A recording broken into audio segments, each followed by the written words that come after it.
अस्सलाम वालेकुम।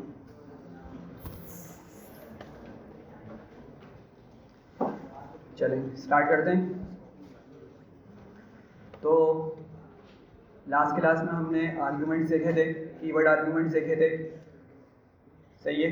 पेरेंट को रिटर्न को समझने की कोशिश की थी कि किस तरीके से पेरेंट और रिटर्न काम करते हैं, और उसकी हमने कुछ एग्जांपल्स देखी थी जो हम ऑलरेडी लिस्ट में डिस्कस कर चुके थे। पॉप, ठीक है, रिमूव, हमने डिस्कस किया था कि कौन सा मेथड के अंदर कौन सी स्टेटमेंट लिखी हुई है, प्रिंट फंक्शन लिखा हुआ है या रिटर्न लिखा हुआ है। सही है। तो कंटिन्यू करते हैं, और फंक्शन सब ये थोड़ा बाकी है हमारा। फंक्शन आज कोशिश ये कंप्लीट करके लेब्डा फंक्शन से स्टार्ट कर देंगे। या लास्ट क्लास का रिवाइज क्या कराऊंगा, अभी बताया तो है कि आर्गूमेंट्स पढ़े थे हमने, कीवर्ड आर्गूमेंट्स पढ़े थे, ठीक है, आर्गूमेंट्स पढ़े थे जिसको हम इस तरह से लिखते हैं। कीवर्ड आर्गूमेंट्स पढ़े थे, कहाँ गया, ये रहा, ठीक है। पैरामीटर्स हमने देखे थे, पैरामीटर्स किस तरह डिफाइन करते हैं, कीवर्ड्स के अंदर किस तरह डेटा भेजते हैं, कीवर्ड्स की डेटा टाइप क्या होती है। सही है, पढ़ा था हम डिटेल में काफ़ी। इसके अलावा हमने रेफरेंस की बात की थी कि हम किस सीक्वेंस में लिखते हैं, ठीक है। सबसे पहले सिंपल आर्गूमेंट होते हैं, फिर आर्गूमेंट्स होते हैं, फिर कीवर्ड आर्गूमेंट्स होते हैं, ठीक है। प्रिंट स्टेटमेंट की बात की थी और रिटर्न की बात की थी। सही है। तो ये कुछ हमने चीज़ें पढ़ी थी। अब डिटेल आप फिर देखिएगा प्रीवियस लेक्चर से। अभी फिलहाल हम आगे कंटिन्यू कर रहे हैं क्योंकि टॉपिक अभी भी काफ़ी बाकी है हमारा। तो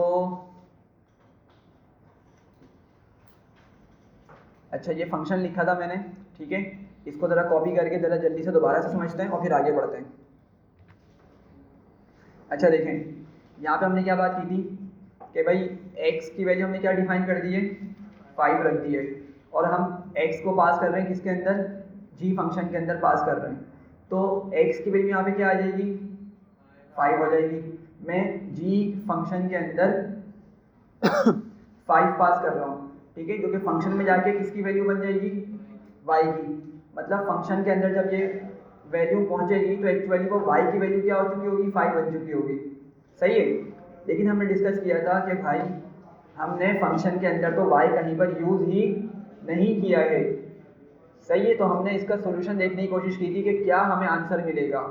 हम फंक्शन के अंदर x को प्रिंट कर रहे हैं, सही है, और हमने फंक्शन के अंदर कहीं पर x को डिफाइन ही नहीं किया हुआ है।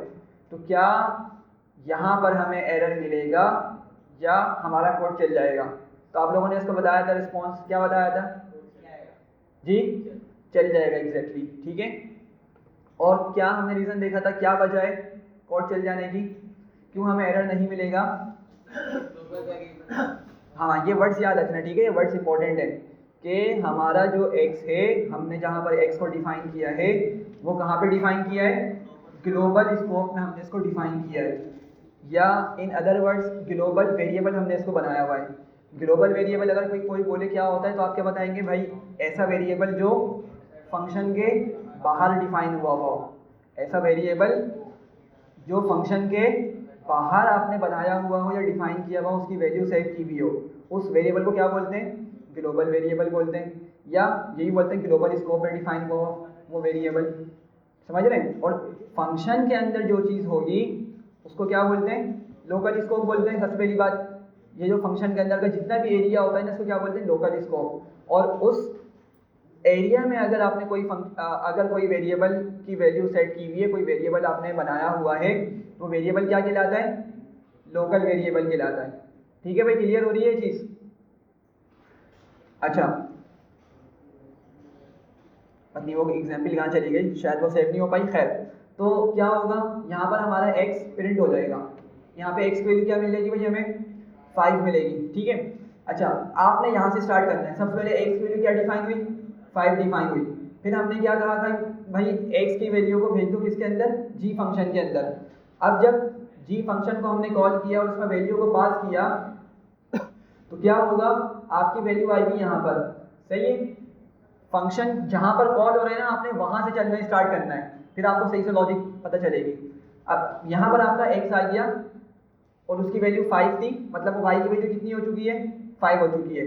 फिर आपकी ये वाली लाइन एग्जीक्यूट होगी और इस लाइन पर आपको क्या मिलेगी, वैल्यू x की वैल्यू 5 मिल जाएगी। सही है। तो सबसे पहली वैल्यू, सबसे पहला आउटपुट आपको क्या मिलेगा, 5 मिलेगा इस लाइन की वजह से।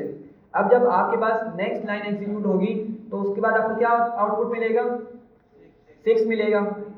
समझ रहे हैं बात को, x की वैल्यू क्या है भाइयों, 5 है, और 5 प्लस 1 होगा तो क्या हो जाएगी 6। तो ऊपर वाली लाइन से आपको मिला 5, नीचे वाली लाइन से क्या मिला 6, ठीक है। अच्छा फंक्शन क्या हुआ, यहाँ पर एंड हो गया, फंक्शन यहाँ पर खत्म हो गया। उसके बाद कौन सी लाइन एग्जीक्यूट होगी, ये वाली एग्जीक्यूट होगी। तो यहाँ पर क्या प्रिंट होगा 5। तो आपका आउटपुट क्या दिखना चाहिए आपको, 5 6 5। समझ रहे हैं बात को, एग्जीक्यूट करते हैं इसको।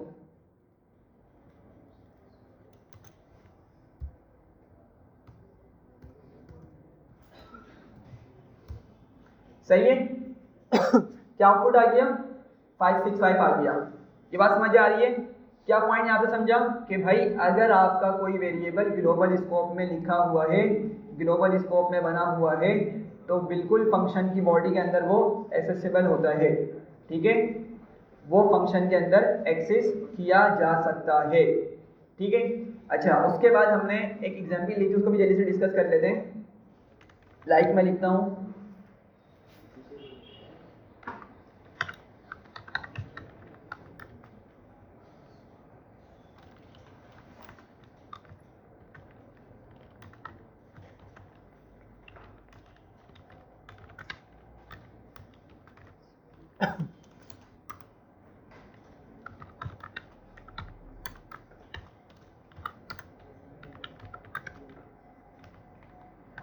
सही है। तो मैंने क्या किया, एक सिंपल फंक्शन बनाया, बहुत सिंपल सा। उसमें क्या किया मैंने दो वेरिएबल्स को डिफाइन कर दिया, ठीक है, दो वेरिएबल्स बना दिए, एक की वैल्यू 20, दूसरी की वैल्यू 56 रखी, सम उनका प्रिंट करवा दिया, ठीक है। अच्छा अब आपने यहाँ से चलना है, जब सम नंबर्स कॉल होगा, ये क्या है फंक्शन का नेम, मैं फंक्शन कॉल कर रहा हूँ, और फंक्शन किस तरह का है, नॉन पैरामीटराइज्ड फंक्शन है हमारा ये, इसमें कोई हमने पैरामीटर रखा ही नहीं है, सही है। तो डायरेक्ट मैं इस तरह से कॉल कर सकता हूँ, ब्रैकेट से मुझे कोई वैल्यू पास करने की ज़रूरत नहीं है, ठीक है। अच्छा अब जब फंक्शन कॉल होगा, सबसे पहले आपके पास कंपाइलर आएगा, इस लाइन को रीड करेगा, ठीक है, फिर आपकी वाली लाइन एग्जीक्यूट होगी। तो ए क्या हो जाएगा आपका, क्रिएट हो जाएगा, ए की वैल्यू स्टोर हो जाएगी कितनी 20, बी की वैल्यू स्टोर हो जाएगी 56, और यहाँ पर आएगा इनका सम, और आपको आउटपुट में मिल जाएगा जो भी इनका सम बनेगा, आई थिंक 76 बनेगा, ठीक है। आपको यहाँ तक का, यहाँ इस लाइन की मदद से 76 मिल गया आउटपुट, ठीक है। यहाँ तक बात समझ आ रही है। अब आपका फंक्शन क्या हो गया, कंप्लीट हो गया, मतलब आपकी वाली लाइन कंप्लीटली एग्जीक्यूट हो चुकी है। अब आपका जब पाइथन नेक्स्ट लाइन को रीड करेगा तो वो क्या करना चाह रहा है, ए को प्रिंट करना चाह रहा है, लेकिन आप लोग देख लोगे इसने तो खुद से ही हमें अंडरलाइन दिखा दी है, जिसका मतलब क्या है कि भाई यहाँ पे एरर आने वाला है, मतलब ए की वैल्यू उसको नहीं मिलेगी। तो किस तरह का एरर थ्रो करेगा ये, नेम एरर देगा। क्या एरर देगा, नेम एरर। नेम एरर क्या होता है कि वो बोलेगा भाई उसको ए की वैल्यू नहीं मिल रही, ठीक है, value of A is not defined, कुछ इस तरह करके आ जाएगा, सही है, बात समझ रहे हैं। एग्जीक्यूट करते हैं, name A is not defined और नेम एरर आ गया, ठीक है, तो आगे समझ बात। तो अगर आपका कोई लोकल वेरिएबल है, लोकल वेरिएबल का मतलब फंक्शन की बॉडी में आपने उसको डिफाइन किया हुआ है किसी वेरिएबल को, आप उस वेरिएबल को बाहर एक्सेस नहीं कर सकते, समझ रहे बात को।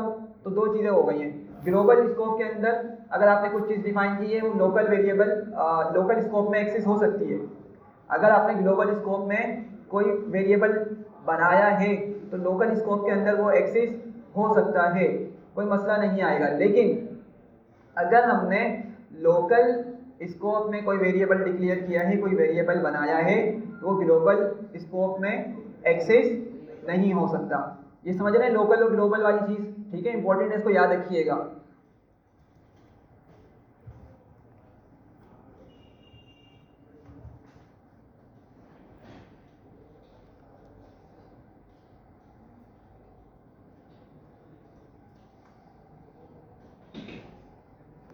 चलें आगे बढ़ते हैं।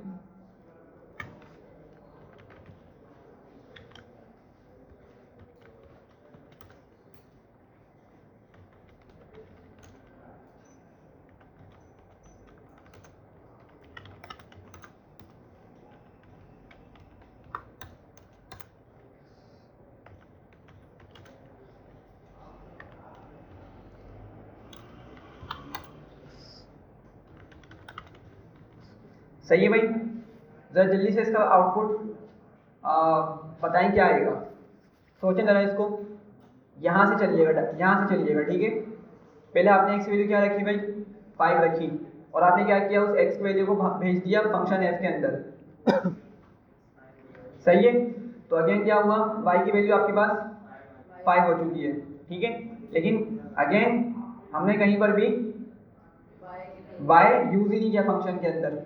हम क्या कर रहे हैं, अंदर अलग से x बना रहे हैं, अंदर भी एक x बना रहे हैं। तो हमारा अब की मर्तबा क्या हो रहा है, ग्लोबल वेरिएबल भी हमारा x है, हमारा x वेरिएबल ग्लोबल स्कोप में भी है और x वेरिएबल लोकल स्कोप में भी है, ठीक है, जिसकी वैल्यू 1 है लोकल स्कोप वाले की।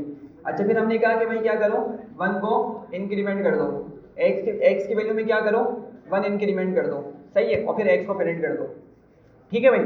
तो जरा बताएं क्या आउटपुट आएगा, सोचें जरा जल्दी से बताएं।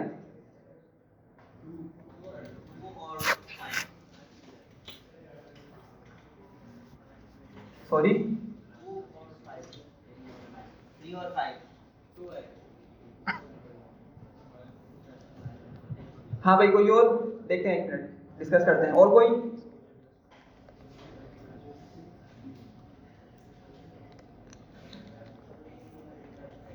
चलें देखें इसको। सही कहा है आप लोगों ने कि सबसे पहले क्या हुआ, देखें हमने x को यहाँ पर भेजा जरूर, ठीक है, और वो फंक्शन के अंदर जाके y की वैल्यू बन गई, हमने y का यूज़ नहीं किया। लेकिन पिछले अभी क्वेश्चन में हमने क्या किया था, हमारा x बाहर वाला अंदर एक्सिस हो पा रहा था, ठीक है, बाहर वाला जो ग्लोबल वेरिएबल था वो लोकल स्कोप में एक्सिस हो रहा था।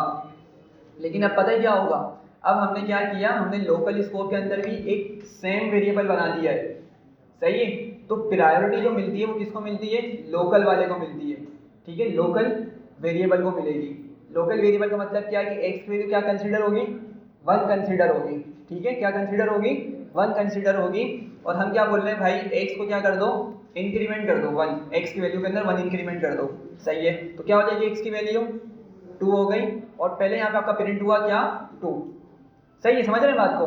अच्छा, अब आपका फंक्शन एंड हुआ, मतलब आपकी एफ ऑफ एक्स पूरी लाइन एग्जीक्यूट हो चुकी है, सही है। अब नेक्स्ट लाइन एग्जीक्यूट जब होगी तो एक्स की वैल्यू क्या उठेगी अब, हाँ, अब ये ग्लोबल वाली उठेगी, सही है। क्यों, क्योंकि अभी हमने देखा भाई लोकल वाला तो बाहर एक्सेस ही नहीं हो पाता, सही है, ऑल तो अंदर वाला जो एक्स है उसकी वैल्यू 2 हो चुकी है, लेकिन बाहर तो वो लोकल वेरिएबल एक्सेस ही नहीं हो पाता, तो फिर कौन सा प्रिंट होगा, बाहर वाला होगा डेफिनेटली फिर, सही है।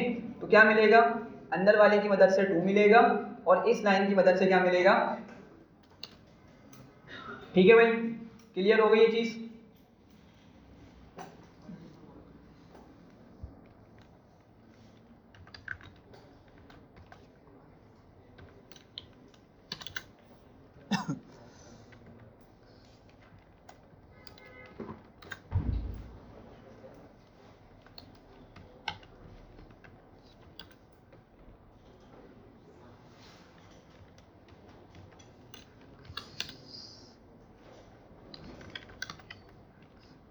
चलें जरा देखें इसको, बताएं जल्दी से क्या आउटपुट आएगा।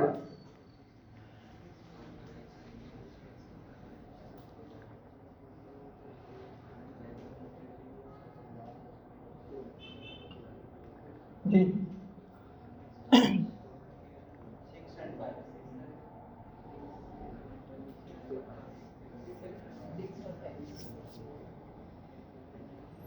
सॉरी, 6 and 5 6 और 5 5, एक मरतबा दोबारा देखें। 5 है जी भाई, 5 है सिर्फ 5 आएगा, तो h और x के अंदर क्या है, h ऑफ x का आउटपुट क्या आएगा, आएगा लेकिन प्रिंट नहीं होगा, प्रिंट नहीं होगा। अच्छा देखें, अब यहाँ पे बात समझिएगा, अभी हमने पढ़ा था कि भाई हमारे ग्लोबल वेरिएबल्स लोकल स्कोप में एक्सिस हो सकते हैं, ठीक है, ग्लोबल वेरिएबल्स लोकल स्कोप में एक्सिस हो सकते हैं। लेकिन याद रखिएगा, एक्सिस होने का मतलब यह नहीं है कि लोकल स्कोप के अंदर हम ग्लोबल वेरिएबल्स को चेंज कर सकें। दोबारा समझिएगा क्या बोल रहा हूँ, ग्लोबल वेरिएबल्स हमारे लोकल स्कोप में एक्सिस हो सकते हैं, सही है बात यहाँ तक। लेकिन अगर हम लोकल स्कोप में रहते हुए बाहर वाले वेरिएबल को, मतलब ग्लोबल वेरिएबल को इंक्रीमेंट या उसकी डिक्रीमेंट करने की कोशिश करें, उसको चेंज करने की कोशिश करें, तो ऐसा हरगिज नहीं हो सकता। सही है, तो हमें यहीं पे वो क्या दे देगा, एरर देगा। एरर क्यों देगा, इस लाइन की वजह से एरर देगा। हम क्या कर रहे हैं, लोकल स्कोप में रहते हुए ग्लोबल वाले वेरिएबल को चेंज करना चाह रहे हैं। सही है, एग्जीक्यूट करते हैं जरा। ठीक है, तो क्या बोल रहा है कि भाई can not axis local variable x, मतलब उसको लोकल वेरिएबल के अंदर, मतलब लोकल स्कोप में वेरिएबल नहीं मिल रहा। ठीक है, तो अगर आप किसी चीज़ को चेंज करना चाह रहे हैं लोकल स्कोप में रहते हुए, तो लाजमी है कि वो लोकल स्कोप में डिफाइन भी हुआ हो। समझ पा रहे हैं मेरी बात को, मैं क्या बोल रहा हूँ? अगर मैं ऊपर वाली एग्जाम्पल आपको दिखाऊं, तो देखिए मैंने लोकल स्कोप में वेरिएबल डिफाइन किया था ना भाई, तो मैं इंक्रीमेंट कर पा रहा था। सही है, मैंने क्या किया, मैंने यहाँ पे अंदर लोकल स्कोप में वेरिएबल को डिफाइन ही नहीं किया। सही है, ग्लोबल स्कोप में मेरा वेरिएबल मौजूद है, लेकिन लोकल स्कोप में वेरिएबल मौजूद नहीं है। तो होना तो ये चाहिए था कि भाई ये ग्लोबल वाले को इंक्रीमेंट कर देता। सही है, लेकिन इसके पास ये अथॉरिटी नहीं है कि ये ग्लोबल वेरिएबल को चेंज कर सके। ये सिर्फ क्या कर सकता है, लोकल स्कोप में ही अगर कोई वेरिएबल डिफाइन है तो ही चेंज कर सकेगा, वरना एरर दे देगा। तो पढ़े दोबारा, एरर क्या बोल रहा है, can not axis local variable x, कि उसको लोकल स्कोप में वेरिएबल एक्स नहीं मिल रहा। समझ पा रहे हैं बात को? ठीक है, और क्या बता रहे हैं, उसकी कोई वैल्यू एग्जिस्ट नहीं करती, मतलब नहीं मिल रहा, ऑफ कोर्स उसकी कोई वैल्यू एग्जिस्ट नहीं करती। ठीक है, मतलब क्या हुआ, इसने बाहर वाले जो वेरिएबल है ना, ग्लोबल वेरिएबल, उसको चेंज नहीं किया। ठीक है, समझ रहे हैं बात को? तो यहाँ से क्या पॉइंट समझ आ रहा है कि भाई लोकल स्कोप में रहते हुए अब ग्लोबल वेरिएबल की वैल्यू को चेंज नहीं कर सकते। ठीक है,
चलें बताएं जरा क्या आउटपुट आएगा। अगेन यहाँ से चलना स्टार्ट करिएगा। ठीक है, डायरेक्ट फंक्शन में जंप नहीं मारिएगा, यहाँ से अपने कोड को स्टार्ट करें। जब फंक्शन कॉल होगा फिर आपका फंक्शन जाकर रीड होगा, फंक्शन में जाकर फिर आपकी लॉजिक बनने स्टार्ट होगी। ठीक है, तो जल्दी से देखें। हमने x की वैल्यू 3 रखी जो कि ग्लोबल वेरिएबल है हमारा। सही है, फिर हमने उस 3 को पास कर दिया फंक्शन f के अंदर। अच्छा, अंदर फंक्शन का x पैरामीटर क्या करेगा, इस 3 को गेट करेगा और इस x की वैल्यू कितनी हो जाएगी, 3 हो जाएगी। अच्छा, अब हमने क्या लिखी हुई statement, x equals to X plus 1, तो यहाँ पर x की वैल्यू क्या होगी, 3 होगी, और 3 प्लस 1, ठीक है 4, और 4 ये किस में असाइन हो जाएगा, x में। ठीक है, और जब आपकी ये वाली लाइन एग्जीक्यूट होगी तो यहाँ पे x क्या मिलेगा, इसको 4 मिलेगा या एरर आएगा, आप जरा ये बताएं। सर एरर आएगा, ऐड हाँ भाई जी, ऐड नहीं कर सकते कोई भी ग्लोबल स्कोप की वैल्यू से कुछ ऐड नहीं। सोचें दोबारा सोचें। हाँ भाई, क्वेश्चन समझ आया मेरा, कि आपके पास x में 3 वैल्यू आ चुकी है, आपने 3 प्लस 1 किया, हमने कहा 4, तो आया कि वो यहीं पे एरर दे देगा या जहाँ एरर देगा या देगा ही नहीं। ज़रा सोचें, 15-20 सेकंड्स में वो बताएं क्या होगा। जी अच्छा, प्रीवियस अभी हमने जो रूल्स पढ़े ना उसको ज़रा देखते हैं, लेकिन समझें थोड़ा सा कंफ्यूजिंग है ये, लेकिन चीज़ों को रिकॉल करेंगे समझ आ जाएगी। अभी हमने एक ऊपर एग्जाम्पल देखी थी कि हम ग्लोबल वेरिएबल को लोकल स्कोप में एक्सिस कर सकते हैं। एक पॉइंट था हमारा ये। दूसरा पॉइंट, लोकल वेरिएबल्स को ग्लोबल स्कोप में एक्सेस नहीं कर सकते। सॉरी, 2 पॉइंट हो गए, ठीक है, 2 पॉइंट्स हो गए। थर्ड क्या देखा हमने कि भाई अगर हम ग्लोबल वेरिएबल को बनाते हैं, लोकल स्कोप में एक्सेस हो सकते हैं वो, लेकिन लोकल स्कोप में रहते हुए, समझिएगा बात को, ग्लोबल वेरिएबल को लोकल में हम एक्सेस कर पा रहे थे, लेकिन लोकल स्कोप में रहते हुए ग्लोबल वेरिएबल को हम चेंज नहीं कर सकते थे। अभी आपने देखा उसने एरर दे दिया। उसने क्या कहा, भाई मैं लोकल वाले को तो चेंज कर सकता हूँ, ठीक है, लोकल वेरिएबल को चेंज कर सकता हूँ, लेकिन लोकल में रहते हुए, लोकल स्कोप में रहते हुए ग्लोबल वाले को चेंज नहीं कर सकता। ठीक है, अभी शायद हमने 3 रूल्स ही पढ़े, ठीक है। अब जरा यहाँ देखें, यहाँ पे उसको 3 मिला, 3 + 1 हो गया 4, सही है, और मैं इसको एक वेरिएबल बना के रख रहा हूँ x। तो सवाल ये है कि ये जो अंदर वाला x है, क्या ये बाहर वाले x को किसी तरह से चेंज कर रहा है या नहीं कर रहा? सोच के देखें जरा, ये जो अंदर वाला x है, ये वाला x, क्या ये बाहर वाले x को चेंज करेगा या नहीं करेगा? जी, नहीं करेगा। देखें, अभी हमने देखा, अभी हमने ये देखा था ना भाई, बल्कि ऊपर चल रहे हैं, ये देखें, x वैल्यू हमने क्या रखी थी, 1 रखी थी। मतलब मैंने कहा था कि लोकल वेरिएबल को प्रेफरेंस ज़्यादा मिलेगी कंपेयर टू ग्लोबल वेरिएबल को, सही है। तो क्या बात यहाँ पे हमने समझने की कोशिश की थी कि भाई आपका x बाहर भी है, x आपका अंदर भी है। तो जब मैंने x में इंक्रीमेंट किया तो इसने लोकल वाले के अंदर ही चेंज कर दिया था, लेकिन क्या जब x की वैल्यू इससे क्या हो जाएगी, इस लाइन से 2 हो जाएगी ना, तो क्या x की वैल्यू अंदर तो 2 हो गई, बाहर भी 2 हो गई थी क्या? नहीं ना, बाहर तो सेम ही रही थी, बाहर तो 5 ही रही थी। समझ पा रहे हैं बात को? तो यहाँ से क्या बताना चाह रहा हूँ भाई, हमने जो अंदर वेरिएबल डिफाइन किया है ना, वो बिल्कुल एक सेपरेट वेरिएबल है, ठीक है। तो यहाँ पर हमारा x बिल्कुल काम करेगा, मसला नहीं देगा, ठीक है। तो x की वैल्यू क्या हो गई भाइयों, 4 हो गई। 4 आपका यहाँ पर आएगा, आपकी ये वाली लाइन एग्जीक्यूट होगी सबसे पहले। तो क्या आएगा, फंक्शन f(x) के फंक्शन f(x) में मौजूद हूँ और x की वैल्यू आपको क्या मिल जाएगी, 4 मिल जाएगी। अच्छा, नेक्स्ट लाइन में हमने क्या किया हुआ है, उस x को रिटर्न किया हुआ है, मतलब सेव करवा दो। तो मैंने क्या किया हुआ है जरा अगर आपको याद हो, हमने ये चीज़ डिस्कस की थी कि भाई अगर हम रिटर्न फंक्शन यूज़ करते हैं ना, return statement keyword, sorry, return keyword use करते हैं, तो हमारा आउटपुट किसी वेरिएबल में सेव हो सकता है। तो यहाँ से हमें आउटपुट मिला 4 और हमने रिटर्न की मदद से उसको सेव करा दिया z के अंदर, ठीक है। तो अभी तक हमारी ये वाली लाइन प्रिंट हो चुकी है, ठीक है। इमेजिन कर पा रहे हैं सब, यहाँ पे समझ पा रहे हैं इस बात को? सब बताएं जरा जल्दी से। अच्छा, अब आपका इस लाइन पे फंक्शन क्या हुआ, एंड हो गया, ठीक है, फंक्शन आपका पूरा यहाँ पर एंड हो गया। अब आपकी नेक्स्ट लाइन एग्जीक्यूट होगी। नेक्स्ट लाइन जब एग्जीक्यूट होगी तो अब जी की वैल्यू क्या मिल रही है उसको, 4, सही है, समझ पा रहे हैं? तो जब आपका ये वाला टेक्स्ट प्रिंट होगा तो जी की वैल्यू क्या मिलेगी, हमें 4 मिल जाएगी, सही है। अच्छा, अब इस लाइन का आउटपुट क्या आएगा, अब ये लाइन एग्जीक्यूट होगी ना लास्ट में, इस लाइन का आउटपुट क्या आएगा? जी भाई, 3 आएगा, 4 आएगा, कैसे? बिल्कुल, ग्लोबल स्कोप में जो चीज़ डिफाइन हुई हुई है, लोकल स्कोप के अंदर, लोकल स्कोप में रहते हुए हम बाहर वाली चीज़ को चेंज नहीं कर सकते, सही है। तो यहाँ पे हमारा आउटपुट क्या हुआ था भाई, यहाँ पे आउटपुट हमारा 4 हुआ था। इस लाइन पे भी हमें क्या मिला, 4 मिला। लेकिन जब ये वाली लाइन एग्जीक्यूट होगी तो आपका यही वाला वेरिएबल उठेगा, ग्लोबल वेरिएबल ही यहाँ पे प्रिंट होगा। तो क्या आउटपुट आएगा, 4 4 3, सही है। थोड़ा सा क्लियर हो रहा है बात, ठीक है।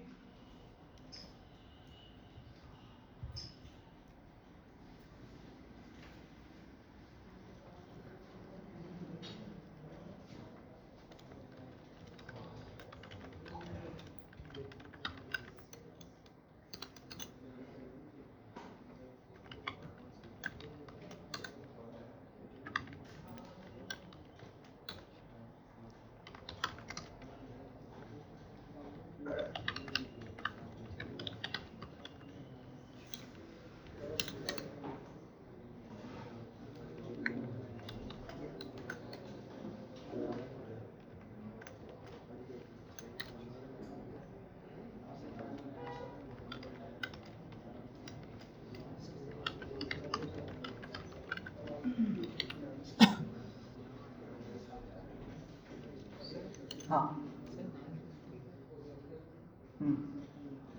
अच्छा भाई, अब ज़रा यहाँ देखिएगा, ये एक डिफरेंट फंक्शन है, ठीक है। ज़रा सोचें इसको कि किस तरह ये काम करेगा। मैंने क्या किया, मैंने सबसे पहले फंक्शन बना दिया, सही है। और क्या किया मैंने, एक बाहर वाले फंक्शन का नाम क्या रखा है, आउटर फंक्शन जिसको हम बोल सकते हैं, ठीक है। आउटर फंक्शन का नाम क्या रखा, एफ रख दिया, और इनर फंक्शन का नाम क्या रखा, जी रखा हमने, सही है।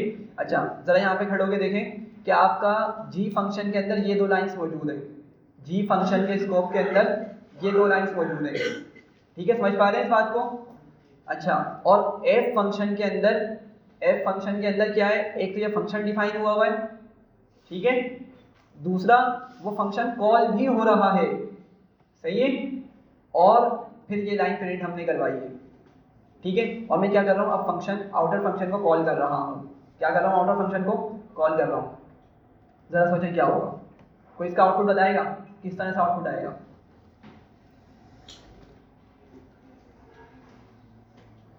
अच्छा, ये पूरा वैसे एक अलग टॉपिक होता है, तो अगर टाइम मिला हम इसको डिस्कस करेंगे। रिकर्जन कहलाता है ये, ठीक है। रिकर्जन, RECURSION, जिसका मतलब होता है कि फंक्शन के अंदर फंक्शन को कॉल करना, मतलब एक फंक्शन खुद अपने आप को कॉल करेगा, ठीक है। क्या बोल रहा हूँ मैं, वर्ड्स समझिएगा, वर्ड्स को याद रखिएगा, जब तो अगर हमारा मौका मिलता है तो हम इसको डिस्कस करेंगे। अभी फिलहाल ये समझें कि रिकर्जन क्या होती है, एक फंक्शन खुद अपने आप को कॉल करेगा, ठीक है। फंक्शन हमने एक मरतबा बना दिया किसी भी नाम से, हम क्या करेंगे, उसके अंदर कुछ इस तरह से लॉजिक लिखते हैं कि वो फंक्शन क्या करेगा, खुद अपने आप को कॉल करेगा, ठीक है। तो फंक्शन अगर अपने आप को कॉल करे, फंक्शन अगर अपने आप को कॉल करे किसी सॉल्यूशन के लिए या किसी पर्पस के लिए, तो उसको हम क्या बोलते हैं, रिकर्जन बोलते हैं। क्या बोलते हैं, रिकर्जन बोलते हैं, सही है भाई। अब जरा इसका आउटपुट बताएं, किसी को समझ आया इसका आउटपुट। हाँ भाई, नहीं, चले देखें, यहाँ पे टाइम वेस्ट नहीं करते। सबसे पहले क्या किया हमने, फंक्शन को कॉल किया, ठीक है। एफ फंक्शन कॉल हुआ, जैसे ही एफ फंक्शन कॉल हुआ, हमारा पाइथन क्या करेगा, इस लाइन को रीड करेगा, ठीक है। ये वाली लाइन आपकी एग्जीक्यूट हुई। अच्छा, उसके बाद जैसे ही वो नेक्स्ट लाइन पे जाएगा तो पता चलेगा, अच्छा भाई एक और फंक्शन क्या हो रहा है, डिफाइन हो रहा है, ठीक है। एक और फंक्शन डिफाइन हो रहा है। अब आप लोग जरा मुझे बताएं कि क्या होगा, क्या ये वाली लाइन एग्जीक्यूट होगी या नहीं होगी। क्वेश्चन समझिएगा, फंक्शन को कॉल किया, एफ फंक्शन को, आपके पास ये वाली लाइन एग्जीक्यूट हुई, सही है। अच्छा, अब जैसे ही ये लाइन एग्जीक्यूट होगी तो कंपाइलर कहाँ आएगा या पाइथन कहाँ पर आएगा, यहाँ पर आ जाएगा। तो क्या करेगा, इस लाइन को एग्जीक्यूट करेगा या नहीं करेगा जी। फंक्शन डिफाइन कर देगा, लेकिन बात हो रही है कॉल करेगा या नहीं करेगा। हाँ, कॉल आपका नीचे हो रहा है, तो हम ये बोल सकते हैं कि ये वाली लाइन आपकी फ़िलहाल, ये लाइन्स आपकी फ़िलहाल रन नहीं करेंगी। डिफाइन तो कर देगा वो, ठीक है, लेकिन आपकी ये लाइन सभी रन नहीं होंगी, ठीक है। याद रखें, पहले ही हमने ये डिस्कस किया था टॉपिक कि फंक्शन आपका जब एग्जीक्यूट होगा जब कॉल किया जाएगा। याद है ना सबको, फंक्शन बना के हमने रख दिया, ठीक है, बना हुआ भी है वो, लेकिन वो जब तक के रन नहीं करेगा, जब तक के वो काम नहीं करेगा, जब तक के उसको कॉल नहीं करने हम, सही है। तो आपका ये वाला कोड अभी काम नहीं करेगा। मतलब क्या होगा, आपके पास जब ये लाइन रीड करेगा ना कंपाइलर, तो क्या करेगा, यहाँ पर आएगा, लेकिन इस लाइन के बाद इसको एग्जीक्यूट नहीं करेगा, मतलब इसको रन नहीं करेगा। वो क्या करेगा, डायरेक्ट जंप लगा कहाँ पर आएगा, उधर जाएगा जहाँ पर हमने कहीं पर उसको कॉल किया हुआ है। तो फिलहाल अभी हमारे पास क्या होगा, ये वाली जो 3 लाइन से ये फिलहाल रन नहीं होंगी। हमारा कंपाइलर क्या आ जाएगा, कहाँ पर आ जाएगा, यहाँ आ जाएगा, और किसको कॉल करेगा, जी को यहाँ पे कॉल करेगा, क्योंकि हमने लिखा हुआ है कि भाई कॉल करो जी फंक्शन को, ठीक है। हाँ, अब जब यहाँ पर आएगा ना, अब यहाँ पर आने के बाद अब वो यहाँ पर आएगा दोबारा, और यहाँ पर आने के बाद अब वो अंदर वाली लाइन को एग्जीक्यूट करेगा। भाई ये समझ पा रहे हैं, इधर दोबारा से देखें जल्दी से।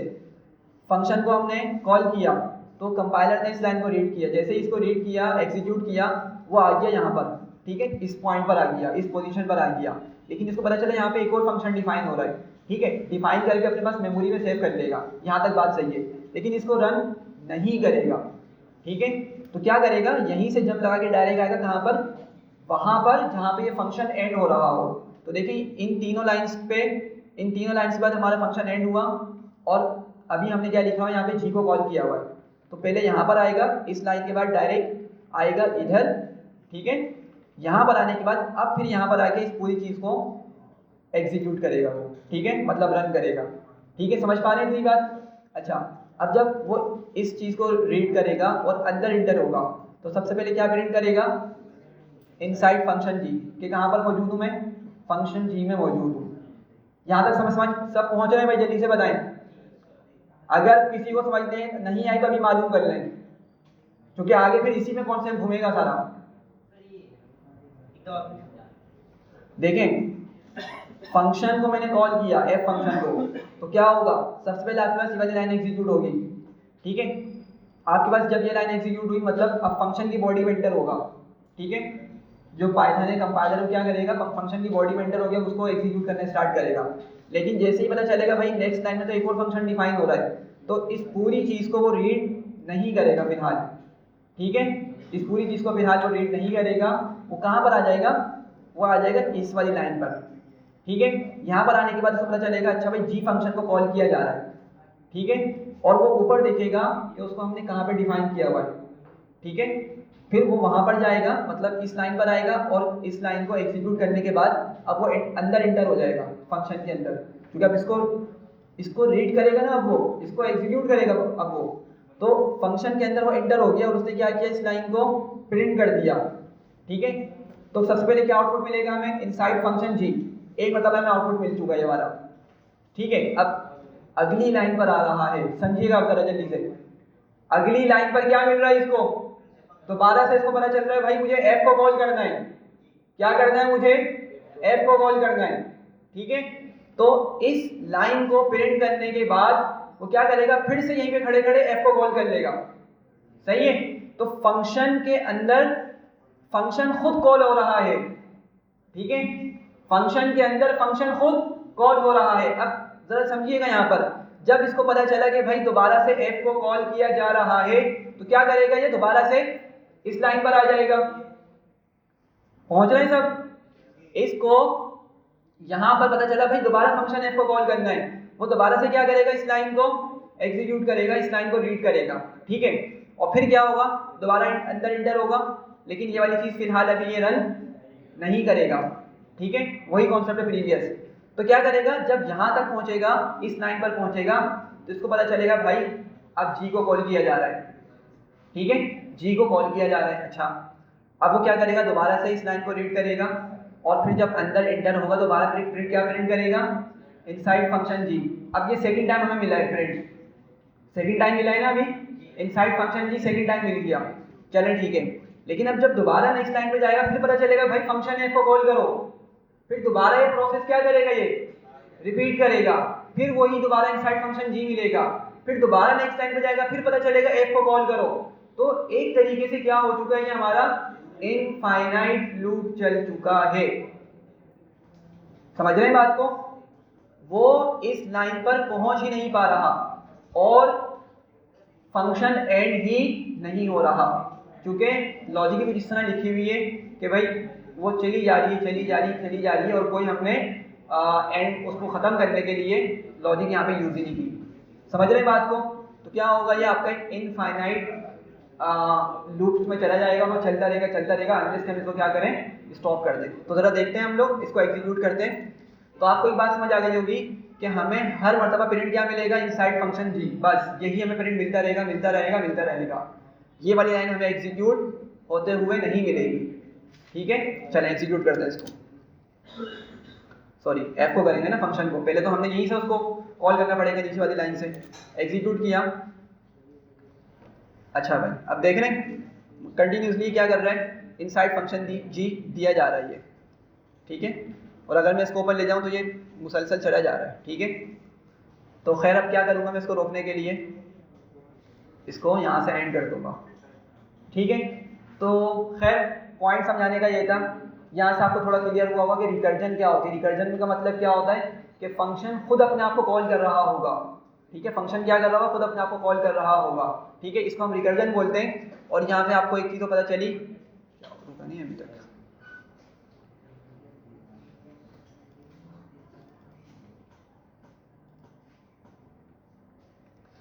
यहाँ पे आपको एक और चीज़ पता चली कि भाई फंक्शन भी क्या होते हैं, नेस्टेड फंक्शंस होते हैं। ठीक है, जिस तरह हमने नेस्टेड इफ पढ़ा था, नेस्टेड फॉर लूप पढ़ा था। ठीक है, नेस्टेड वाइल लूप भी हो सकता है। ठीक है, इस तरीके से नेस्टेड फंक्शन भी हमारे पास एग्जिस्ट करते हैं। और लाजमी नहीं है कि नेस्टेड फंक्शन हमेशा इनफाइनाइट टाइम्स चले, लाजमी नहीं है, ये बात समझिएगा। वो तो हमारी लॉजिक इस तरह की लिखी हुई है कि वो क्या हो रहा है, इनफाइनाइट टाइम चल चुका है, सही है। लेकिन फंक्शन के अंदर एक दूसरा फंक्शन भी हम यूज करके अपना आउटपुट यूज कर सकते हैं, आउटपुट ले सकते हैं उससे, सही है। अगर यहाँ पे कोई मसला तो बताना, फिर आगे बढ़ेंगे।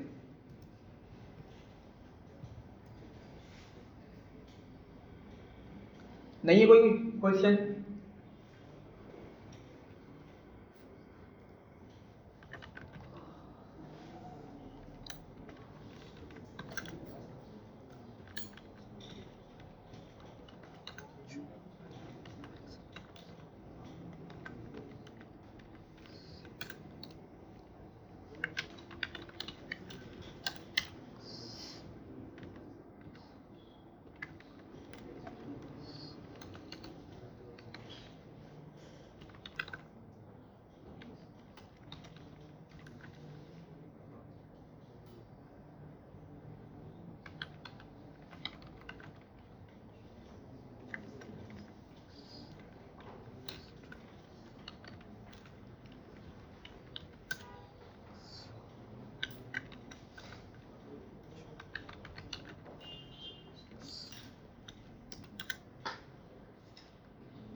चलें भाई, जरा इसको देखो, बताएं जरा जल्दी से क्या आउटपुट आएगा।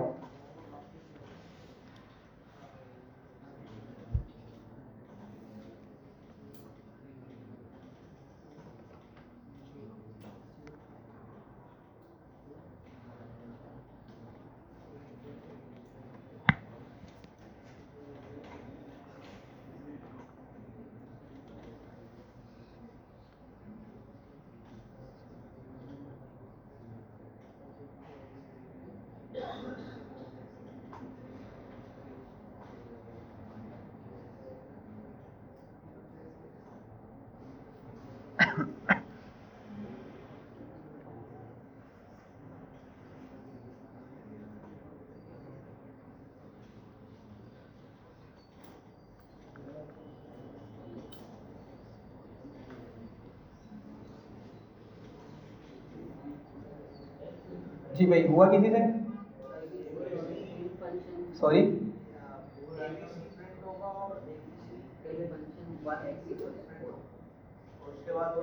सबसे पहले क्या प्रिंट होगा, ABC या 4? हाँ भाई, पक्का? और कोई? 4 होगा, ABC प्रिंट होगा। चलें ठीक है, नेक्स्ट क्या होगा?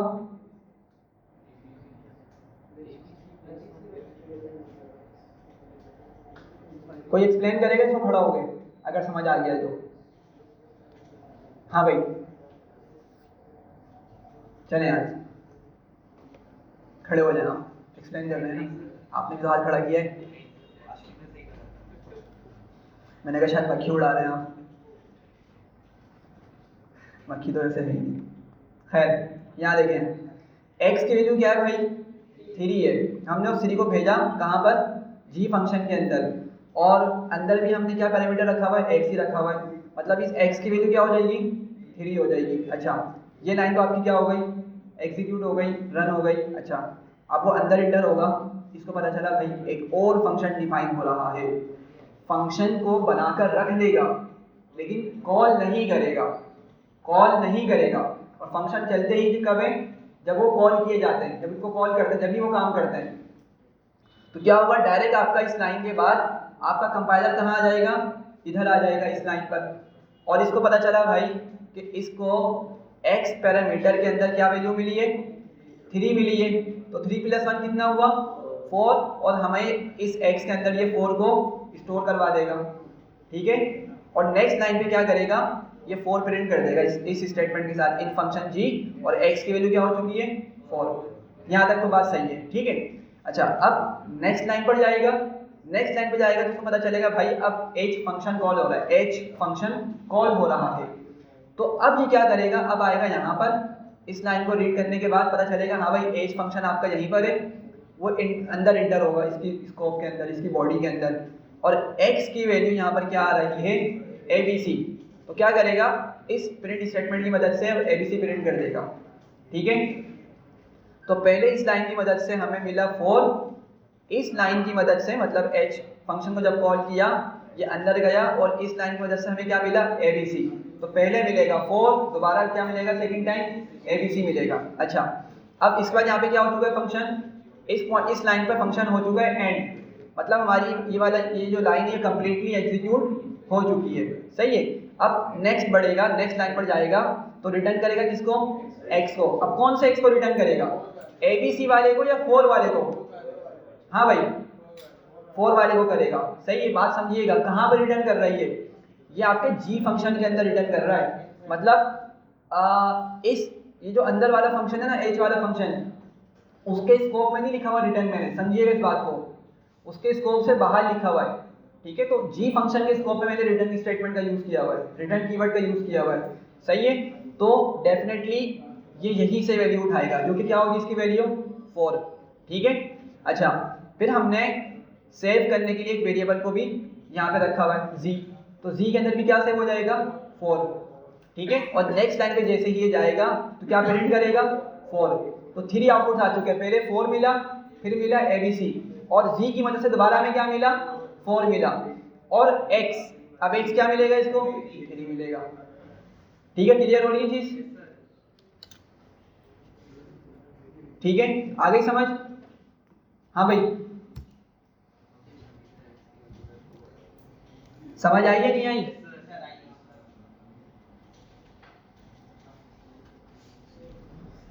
चलें एक और एग्जांपल देखते हैं इसकी।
चलें भाई, जरा बताएं इसका आउटपुट।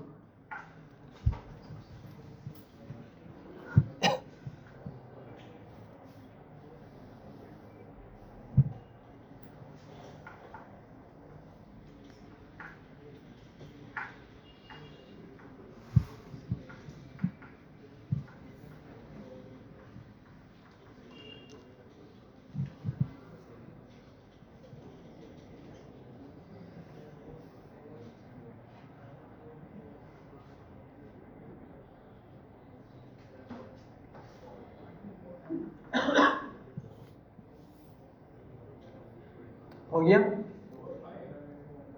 सॉरी, और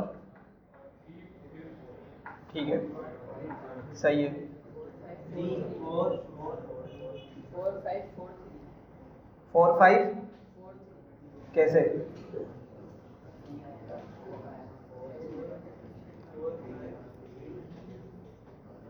कोई एक्सप्लेन करेगा या मैं एक्सप्लेन कर दूं? हाँ भाई जल्दी से, कोई एक्सप्लेन करेगा इसको?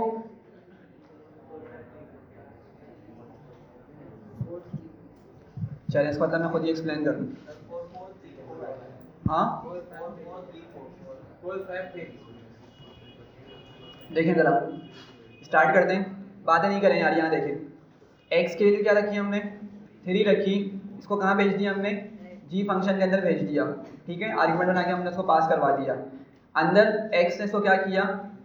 कैच किया, और x की वैल्यू कितनी हो गई है? 3 हो गई है। अब अगेन देखें यार इसको, कि ये चीज़ आपकी क्रिएट तो हो चुकी है, लेकिन अब ये काम नहीं करेगी, ये रीड नहीं होगी। तो आपका कंपाइलर डायरेक्ट आएगा इस लाइन पर और क्या करेगा? 3 + 1 4, और x के अंदर 4 सेव करेगा, और इस लाइन पे क्या प्रिंट कर देगा? 4 प्रिंट कर देगा। यहाँ तक बात समझ आ रही है, ठीक है।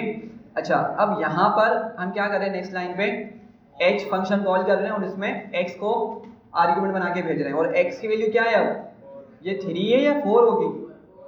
हाँ भाई, क्या होगी? 4 होगी। याद रखें, अभी हमने ऊपर डिस्कस किया था भाई, लोकल वेरिएबल अगर मिल जाए ना तो हाई प्रायोरिटी मतलब लोकल वाले की ही होती है। लोकल ही फिर आपका आगे चलता है, ग्लोबल नहीं काम करेगा फिर, सही है। तो यहाँ पर x के अंदर आपका 4 ही जाएगा, और वो यहाँ पे आपका सम हुआ यहाँ पे, ठीक है। अच्छा, फिर हमने 4 को भेजा, h के अंदर हमारा कौन आ गया? 4 आ गया, और 4 के अंदर फिर हमने ये चीज़ प्लस करी, तो x की वैल्यू कितनी हो गई? अब 5 हो गई है। इस लाइन पे आपका क्या प्रिंट हुआ? 5, ठीक है। तो सही कहा पहले कि इस लाइन से आपका 4 प्रिंट होगा, और इस लाइन से आपका क्या प्रिंट होगा? 5 प्रिंट होगा। यहाँ तक सब पहुँच रहे हैं? अच्छा, ये फंक्शन आपका हो गया कंप्लीट, ठीक है। ये लाइन आपकी कंप्लीटली एग्जीक्यूट हो गई। अब आपके पास ये वाली लाइन जब एग्जीक्यूट होगी तो क्या रिटर्न होगा इसमें? 4 या 5? 4 होगा। क्या होगा? 4। क्यों 4 होगा? अगेन समझें बात को, कि भाई ये जो रिटर्न लिखा हुआ है ना, मैंने रिटर्न लिखा हुआ है किसके स्कोप में? जी फंक्शन के स्कोप में लिखा हुआ है। अलाइनमेंट आप लोग देख सकते हैं, अगर मैंने रिटर्न को यहाँ कहीं लिखा होता इस अलाइनमेंट पे, तो फिर क्या रिटर्न होता? 5 रिटर्न होता, ठीक है। समझिएगा बात को। लेकिन रिटर्न कहाँ लिखा हुआ है? इस जी फंक्शन के स्कोप में लिखा हुआ है, या उसके अलाइनमेंट में लिखा हुआ है, ठीक है। तो इसीलिए क्या रिटर्न होगा? यहाँ से 4 रिटर्न हुआ, ठीक है। अच्छा, अब वो 4 किस में सेव होगा? जी में जाकर सेव हो जाएगा, ठीक है। तो अभी तक हमें यहाँ क्या क्या आउटपुट मिल चुका है? यहाँ से 4, यहाँ से 5, और 4 दोबारा किस में सेव हो गया है? जी के अंदर सेव हो चुका है। अच्छा, अब क्या मिलेगा? हम अगली लाइन प्रिंट कर रहे हैं x को। अगली लाइन में क्या प्रिंट कर रहे हैं? x को। तो ऑफ कोर्स यहाँ पे क्या प्रिंट होगा? 3 आएगा, और फिर जी की वैल्यू कितनी आ जाएगी? 4, ठीक है। क्या आएगी यहाँ पे? जी की वैल्यू 4 आएगी, 5 क्यों आएंगे? ठीक है, एग्जीक्यूट करते हैं ज़रा, देखें। 4 5 3 4, ठीक है भाई, क्लियर हो रही है? तो ये बहुत इंपॉर्टेंट कॉन्सेप्ट्स हैं, ठीक है। ये टेस्ट में अगर आप मतलब ज़्यादा ना अप्लाई करते हैं कंपनीज़ के अंदर, या किसी भी मतलब वैकेंसी में अप्लाई करेंगे ना, तो इस तरह के कॉन्सेप्ट्स आपसे मालूम किए जाते हैं, ठीक है। तो आपको ऑल तो हमने बहुत बहुत बहुत ज़्यादा डीप में नहीं पढ़ा, ठीक है। अगर टाइम मिलेगा हमें तो हम पढ़ेंगे इंशाल्लाह। नेम स्पेस एक टॉपिक है, बहुत डिटेल में वो टॉपिक है। उसके अंदर एक रूल होता है LEGB, ठीक है। स्पेलिंग मैंने इसलिए कॉल करिए, गलत सेंस में नहीं लीजिएगा कोई। LEGB, ठीक है। लोकल, इंक्लोजिंग, ग्लोबल, और बी क्या था?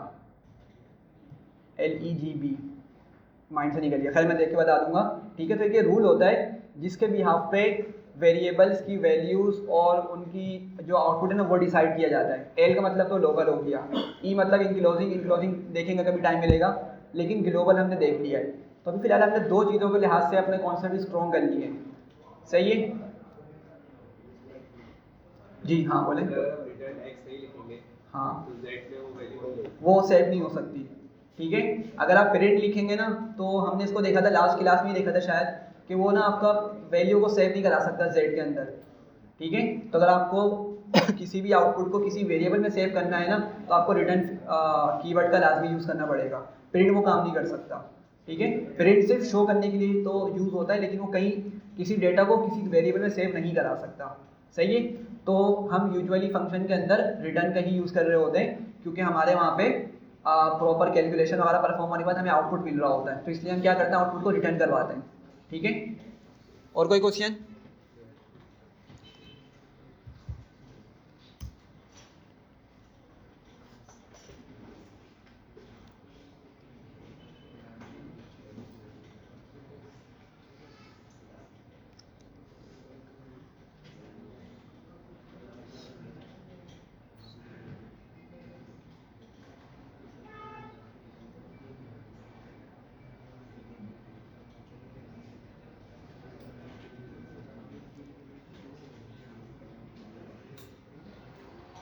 इसमें कोई मसला? हाँ बोलें, नंबर बताएं। 46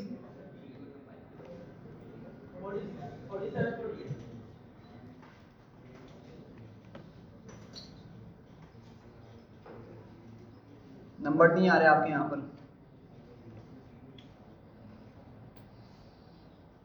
नहीं आ रहे नंबर आपके यहाँ पर। रिस्टार्ट करें फिर बताइएगा। अच्छा, इसमें कोई मसला? चलें, हमने लॉजिक समझ लिए, अब ज़रा हम एक दो फंक्शंस बनाते हैं, ठीक है। फंक्शन बनाते हैं और उसको ज़रा देखते हैं कि किस तरीके से हम फंक्शन के साथ काम करते हैं। अब अगर आपको याद हो, हमने कुछ पीछे लॉजिक डिस्कस की थी, लाइक इवन नंबर और ऑड नंबर्स को निकालना, ठीक है। इवन नंबर्स और ऑड नंबर्स को निकालना, तो सबसे पहले हम उसी लॉजिक को फंक्शन की मदद से लिखने की कोशिश करते हैं, सही है। अच्छा, फंक्शन जब स्टार्टिंग में लोग कर रहे होते हैं ना, मतलब लिखना स्टार्ट करते हैं या प्रैक्टिस कर रहे होते हैं, तो बड़े डिफिकल्ट लग रहे होते हैं, हालांकि बहुत सिंपल होते हैं। अब अगर मैं आपसे पूछूं फॉर एग्जांपल कि भाई मुझे बताएं कि इवन नंबर की लॉजिक क्या थी, आप में से कोई बताए पहले?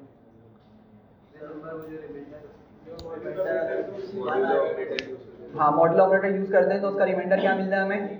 0 मिल रहा है, तो उसको हम क्या बोलते हैं? इवन बोलते हैं। और अगर 0 ना मिले, मतलब 1 मिले, तो क्या बोलते हैं उसको? ऑड बोलते हैं, सही है। अच्छा, अगर मैं इसको सिंपल लिखूं प्रोग्राम को पहले, ठीक है, इसको समझिएगा, बहुत सिंपल सी चीज़ है। अगर सिंपल प्रोग्राम को लिखूं तो क्या स्टेप बनेंगे? मैं एक नम वेरिएबल लूँगा, उसमें क्या करूँगा? यूज़र इनपुट ले लूँगा, ठीक है। मैं सिर्फ स्टेप बता रहा हूँ आपको। पहले स्टेप में क्या करूँगा मैं? यूज़र इनपुट ले लिया करते थे हम। अगर आप चाहें तो किसी नंबर को हार्ड कोड भी करते हैं अपनी मर्जी से, ठीक है। फिर हम क्या करते थे? ये लॉजिक लगाते थे, if num modulo operator 2 equals to 0, ठीक है। हम अगर हमारी ये कंडीशन ट्रू होती तो हम प्रिंट कर देते थे, हाँ भाई हमारा नंबर क्या है? इवन है। वरना क्या करते थे हम? एल्स में जाके बता देते कि भाई नहीं, ये नंबर क्या है? ऑड है, ठीक है। बात समझ रहे हैं इतनी? अच्छा, मैं इसको लिख लेता हूँ यहाँ पे, प्रिंट इवन एल्स ऑड, सही है भाई। तो मेन हमारी लॉजिक ये बनी है, मेन लॉजिक हमारी इतनी सी लॉजिक है बस। अच्छा, यूजर से इनपुट आपकी मर्जी, मैंने कहा लें या ना लें। अब हम इसको देख रहे हैं फंक्शन के पर्सपेक्टिव से, कि फंक्शन में जब मैं इसको लिखूंगा तो किस तरह लिखूंगा। लेकिन आपको ये लॉजिक तो पता है कि आपने इस तरह से लॉजिक लिखनी है, तो पता है मैं क्या करूंगा? जब मैं फंक्शन क्रिएट करने लगूंगा ना, तो फंक्शन किस तरह क्रिएट होता है भाई? डेफ लिखेंगे और फंक्शन का नाम देंगे। फंक्शन का नाम क्या रखें? कुछ भी रख सकते हैं। मैं यहाँ पे लिख लेता हूँ इज इवन, ठीक है। नहीं, हेलो वर्ल्ड बहुत वेयर्ड हो जाएगा, ठीक है। वैसा रख सकते हैं, मसला नहीं है, लेकिन चूंकि हम इवन और ऑड से रिलेटेड काम कर रहे हैं ना, तो इसलिए उसी से रिलेटेड कुछ नाम हम रखेंगे, ठीक है। आप लिख सकते हैं चेक इवन ऑड, ये भी लिख सकते हैं, चेक नंबर, कुछ इस तरह के नाम रख लें। खैर, मैंने इस इवन लिख लिया, ब्रैकेट्स बनाए। और अगर आपको याद हो कि हम फंक्शन के अंदर पैरामीटर्स डिफाइन करते थे, समझ रहे हैं बात को? तो वो जो ऊपर हम यूजर से इनपुट लिया करते थे, अगर उस चीज़ को हम यहाँ पे पैरामीटर की मदद से हैंडल कर ले, तो क्या ख्याल है, काम करेगा या नहीं करेगा? करेगा। क्या मतलब हुआ इसका? मैं यहाँ पे लिखता हूँ नम, या आप कुछ भी लिख लें, कुछ भी पैरामीटर का नाम रखें, कॉलन लगाएंगे उसके बाद, सही है। और अंदर इंटर होगा, अब फंक्शन के स्कोप में हम इंटर हो चुके हैं, यहाँ पे देख रहे हैं। अच्छा, अब जो मैंने ऊपर लॉजिक लिखी थी ना, मैं क्या कर सकता हूँ? उस लॉजिक को यहाँ पे पेस्ट कर सकता हूँ। अच्छा, ये इंडेंट होगा, सॉरी, और आपका ये लॉजिक यहाँ पे आ चुकी है। ठीक है, तो बस इतनी सी चीज़ है, समझ रहे हैं इस बात को? ठीक है, तो आपकी जो लॉजिक होती है ना, मेन लॉजिक, वो वैसे ही रहती है। बस हम क्या करते हैं, उस पूरी लॉजिक को हम किस में लिख देते हैं, फंक्शन की बॉडी में लिख देते हैं। क्या करते हैं, फंक्शन की बॉडी में लिख देते हैं। भाई यहाँ तक समझ आ रही है? जल्दी से बताएं। हाँ, देखें, हमने ये बात की है कि आपकी ये लॉजिक बनती है इवन और ऑड की। ठीक है, रिस्टार्ट किया,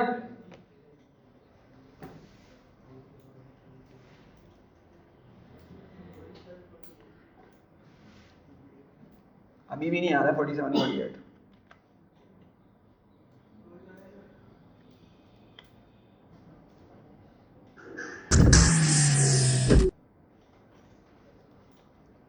कहाँ है, दिख रहा है यहाँ पर?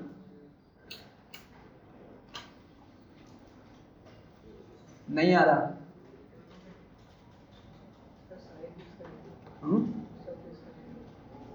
हाँ वही तो भाई, आपके नंबर्स नहीं आ रहे पीसीस के। 48 भी नहीं आ रहा है, कहाँ है? किसी को दिख रहा है 48? 45 दिख रहा है, 47 48 नहीं है यहाँ पर।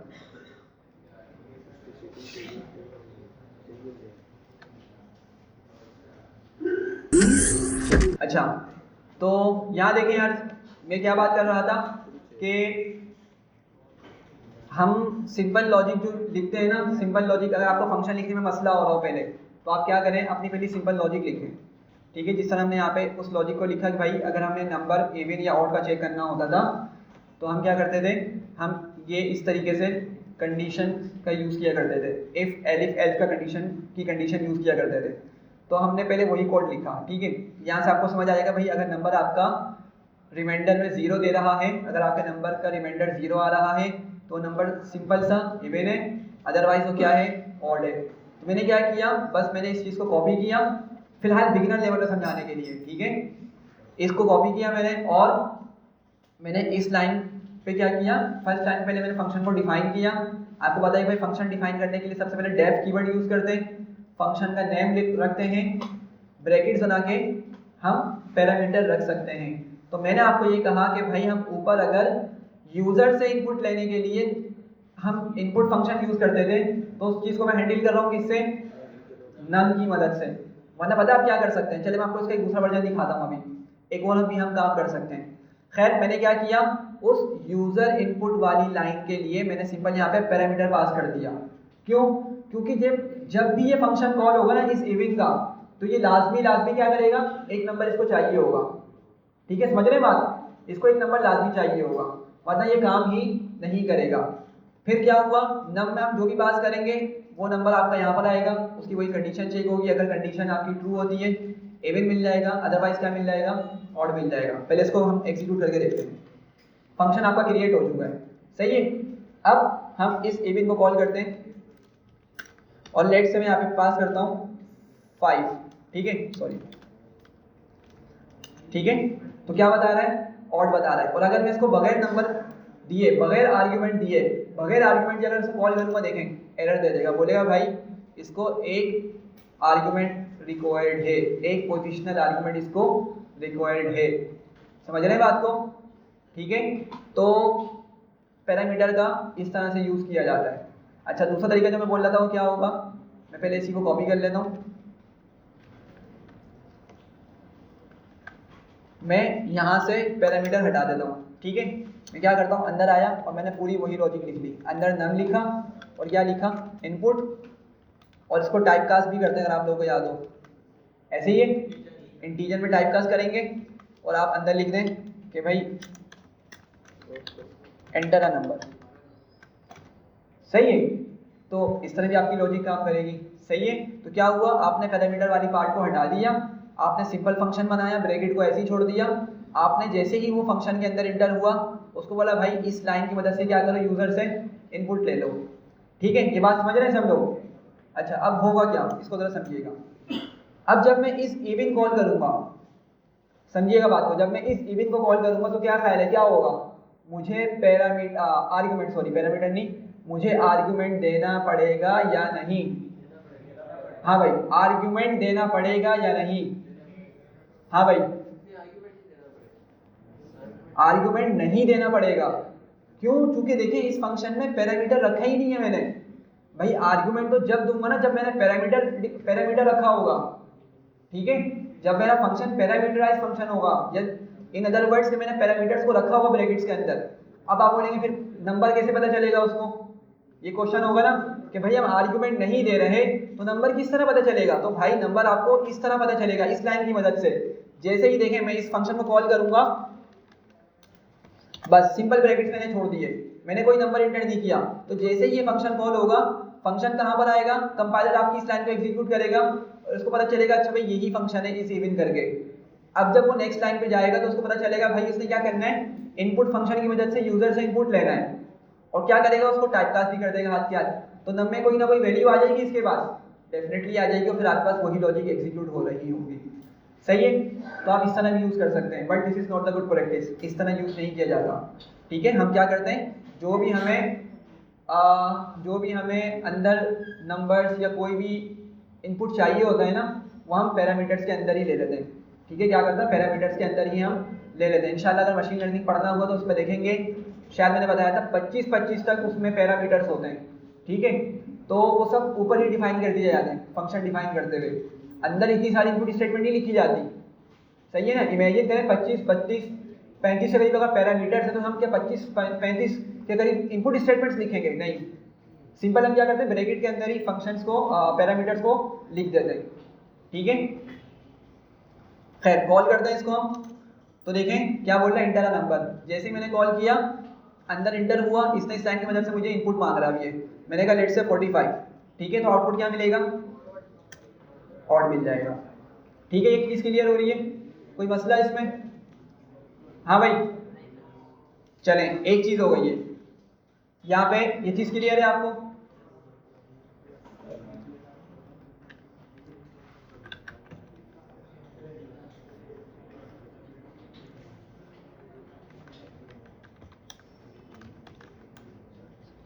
एक और फंक्शन बनाते हैं और इसको हम लिखते हैं ग्रीट यूज़र।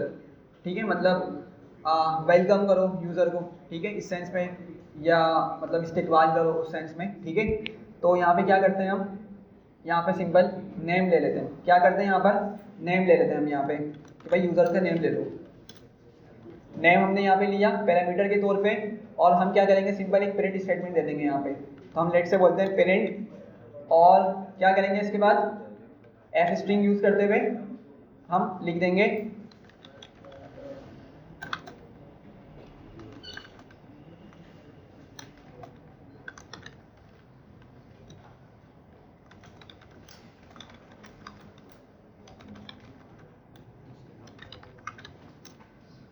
सही है। तो एक रैंडम मैसेज लिख दिया मैंने, क्या होगा जरा समझिएगा जल्दी से, जब फंक्शन कॉल होगा उसको नेम लाजमी चाहिए होगा। ठीक है, जब उसको नेम मिलेगा तो नेक्स्ट लाइन पे जाके क्या करेगा, वो सिंपल हमारे इस मैसेज को प्रिंट कर देगा। तो आप लोग जरा एक बात और करें यहाँ पे, कि भाई एफ स्ट्रिंग भी आपका बिल्कुल उसी तरीके से यूज़ हो रहा है, कोई डिफरेंस नहीं है। सिर्फ क्या हुआ, हमने इसकी कोड रीयूजिबिलिटी के लिए फंक्शन बना दिया। रीयूजिबिलिटी मतलब कि हम इस चीज़ को ना बार बार यूज़ कर सकते हैं। ठीक है, अब इमेजिन करें कि आप अपना कोई असाइनमेंट बना रहे हैं, ठीक है, या कोई आप कैलकुलेशन कर रहे हैं। अब आपको ना उसमें कोई लंबी चौड़ी कैलकुलेशन है आपकी, आपको परफॉर्म करनी पड़ती है। सही है, अच्छा, उसके अलावा आपको जो कैलकुलेशन परफॉर्म करनी पड़ती है इतनी लंबी चौड़ी, आपको लेट से आपका असाइनमेंट में बार बार यूज़ करनी है वो चीज़। ठीक है, लाइक एक सिंपल सी एग्जाम्पल लेते हैं कि आपके पास हमेशा क्या होंगे, आपके पास 4 to 5 नंबर्स होंगे, आपको उसको क्या करना है, सम कराना है फॉर एग्जाम्पल। ठीक है, तो अब आप क्या करेंगे, आप क्या बारी बारी, इसको पहले समझिएगा इस चीज़ को, आप क्या बारी बारी यहाँ पे वेरिएबल्स बनाएंगे, भाई n1 की वैल्यू समथिंग, n2 की वैल्यू भी होगी कुछ। ठीक है, और करते करते आपने क्या किया, 5 पैरामीटर्स बना लिए।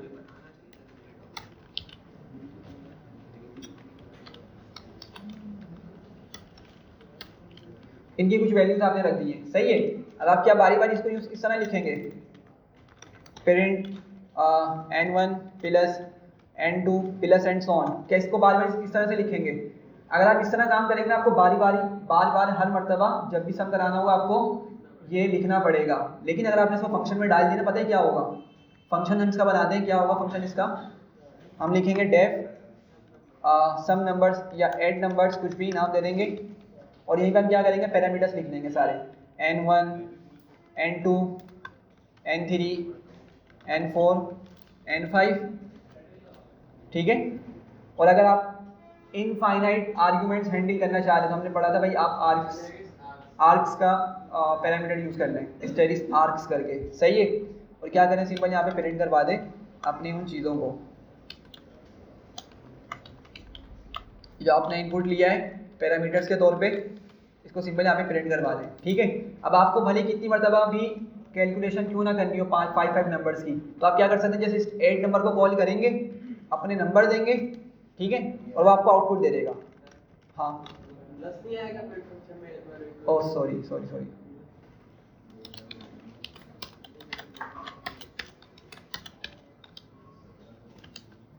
ठीक है। बस आपको ये फंक्शन कॉल करना है और आपने उसको पैरामीटर मतलब आर्ग्यूमेंट्स पास करने, और आपका वो काम कर देगा। अभी तो सिंपल एक लाइन का फंक्शन है ये। अगर इमेजिन करें इसमें आपकी 10-20 लाइन्स हों, कोई ऐसी लॉजिक है जो आपकी 10-20 लाइन्स पे जाके कवर हो रही है, तो क्या वो बार बार लिखेंगे? नहीं।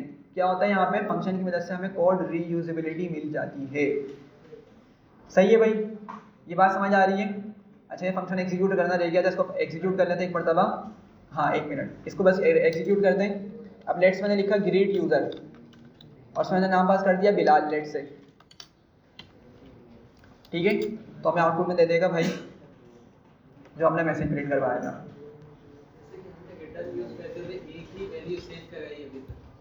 क्या यूज़ करते हुए? डेटा, अच्छा रिटर्न, हाँ रिटर्न, सॉरी। एक वैल्यू सेव करी, लेकिन आपने कहा नेस्टेड फंक्शन, और अगर हमें बहुत सारी वैल्यूज रिटर्न करवानी है, बहुत सारी वैल्यूज रिटर्न करवानी हो, हाँ क्यों नहीं चलेंगी? आगे नेस्टेड फंक्शन के साथ हर कोड के साथ रिटर्न का है, हाँ हो जाएंगी। अब हो सकता है आपको ऐसी लॉजिक हो कि आपने चले, लेकिन जैसा आपने कहा था रिटर्न आते ही वेट हो जाता है, जैसे वो वेटिंग का काम करता है आपने कहा, फंक्शन ब्रेक हो जाता है। तो अंदर वाला होगा ना, बाहर तो चलेगा फिर भी। हमारे पास ऐसी देखते हैं इसको, लेट से एक फंक्शन बनाते हैं हम, कैल्क क्रॉस सेक्शनल एरिया, ठीक है। इतना बड़ा ऐसा नाम होता नहीं, लेकिन मैंने रख दिया है फिलहाल समझाने के लिए। हम क्या कर रहे हैं भाई, एक फंक्शन बना रहे हैं क्रॉस सेक्शनल एरिया को कैलकुलेट करने के लिए। और मैंने आपको बताया था क्रॉस सेक्शनल एरिया क्या होता है, कोई बताया मुझे? सर्कल के अंदर के हाँ, सर्कल आपका जो है ना, कोई भी सर्कुलर ऑब्जेक्ट है उसका जो एरिया होता है, लेट से ये मेरी मॉडल का क्या देखें, ठीक है, सर्कुलर है ना, इसका ये जो एरिया होगा ये वाला, ठीक है, ये वाला एरिया क्या कहलाएगा?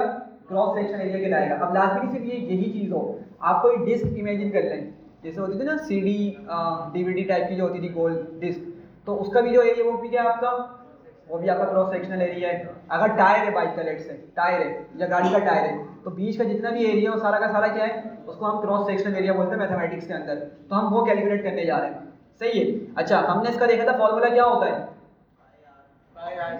पाई आर स्क्वायर, एग्जैक्टली यही फॉर्मूला होता है, सही है, पाई आर स्क्वायर होता है। अच्छा, अगर मैं आपको एक चीज़ बताऊं, किसी को पता है रेडियस और डायमीटर में क्या रिलेशन होता है? Half of diameter is radius. हाँ, half of diameter is radius, ठीक है। मैं दिखा देता हूँ 1 मिनट। अच्छा भाई, आप लोग जरा मुझे बताएं, मैं यहाँ पे 2 पैरामीटर्स रखूंगा, एक पाई की वैल्यू और एक रेडियस, ठीक है। अब एक वैल्यू डिफॉल्ट होगी, एक मैं यूजर से लूंगा, ठीक है, एक वैल्यू डिफॉल्ट होगी, एक यूजर से लूंगा। किसको पहले रखूं? क्या करूंगा मैं, कहाँ रखूंगा? एक को मैं डिफॉल्ट रखूंगा और एक को मैं यूजर से इनपुट लूंगा, तो क्या होगा? रेडियस पहले आएगा, जो यूजर से इनपुट लेना होता है वो पहले रखते हैं, डिफॉल्ट वाले को कहाँ रखते हैं? सबसे एंड में रखते हैं, ठीक है। तो यहाँ पे मैं सिंपल लिखता हूँ रेडियस, और पाई की वैल्यू रखता हूँ मैं कितनी, 3.142, सही है। कॉलन लगाता हूँ, आगे जाता हूँ, यहाँ रिटर्न कर दूंगा क्या, पाई टाइम्स रेडियस। अब मैं इसको इस तरह स्क्वायर भी कर सकता हूँ, सही है, और अगर आप लोग चाहें तो इसको रेडियस टाइम्स रेडियस भी कर सकते हैं, सही है, एक ही चीज़ है मैथमेटिक में, मैथमेटिकली एक ही चीज़ है ये, ठीक है। तो आपकी मर्जी किसी भी तरीके से लिखें।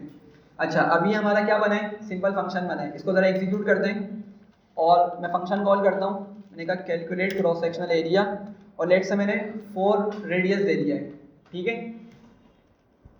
अच्छा, अभी यूनिट हम यहाँ पे डेफिनेटली हैंडल नहीं कर रहे, हम एक कांस्टेंट वैल्यू या कोई भी यूनिट कंसीडर करके चलें, लेट से सेंटीमीटर, ठीक है।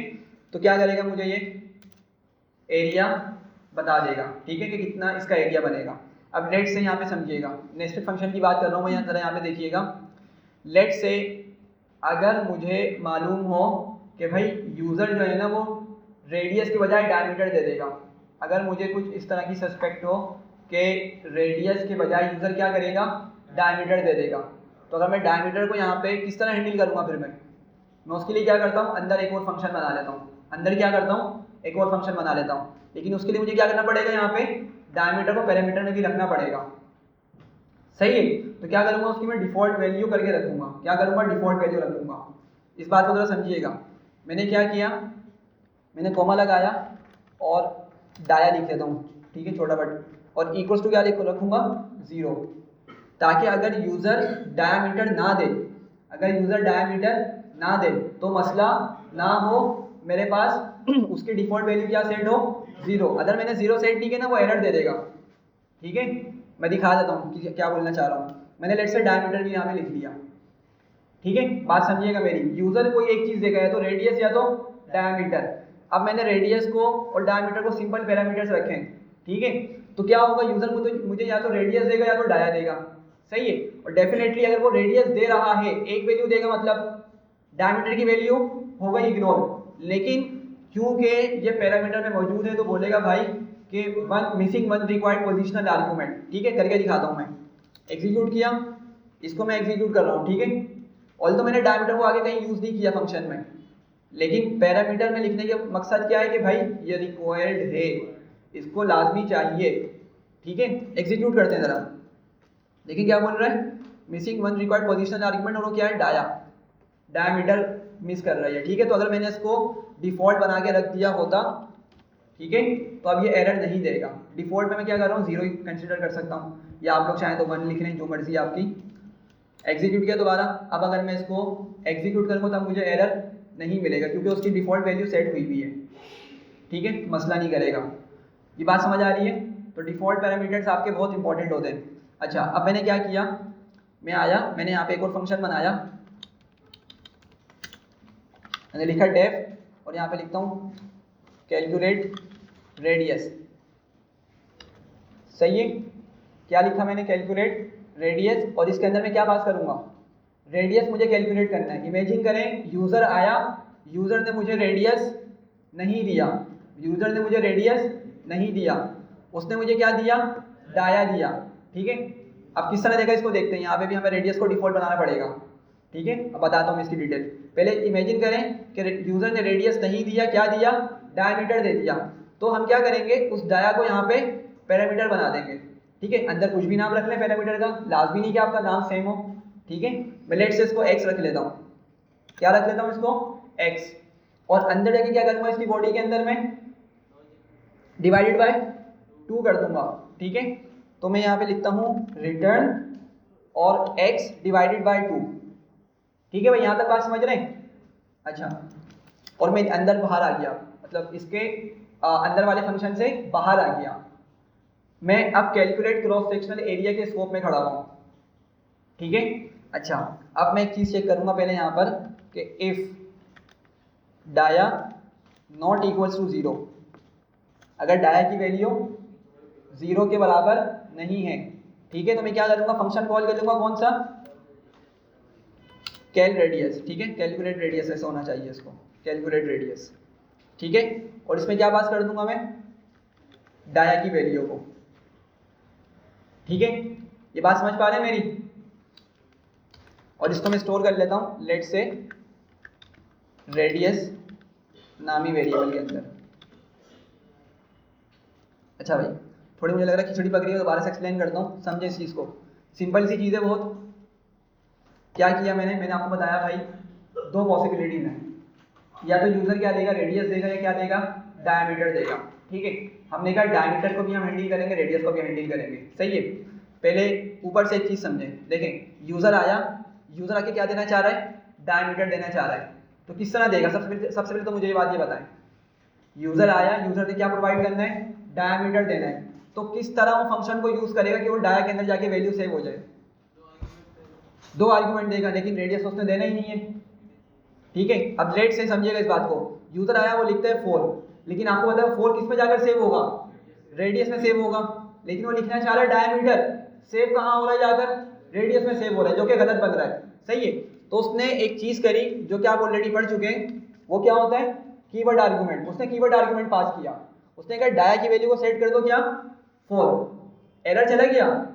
एरर चलेगी अभी बज़ाहिर, लेकिन एरर देगा फिर भी। ये क्यों? रेडियस को हमने डिफॉल्ट नहीं रखा हुआ, अब वो रेडियस पे फट जाएगा। ठीक है,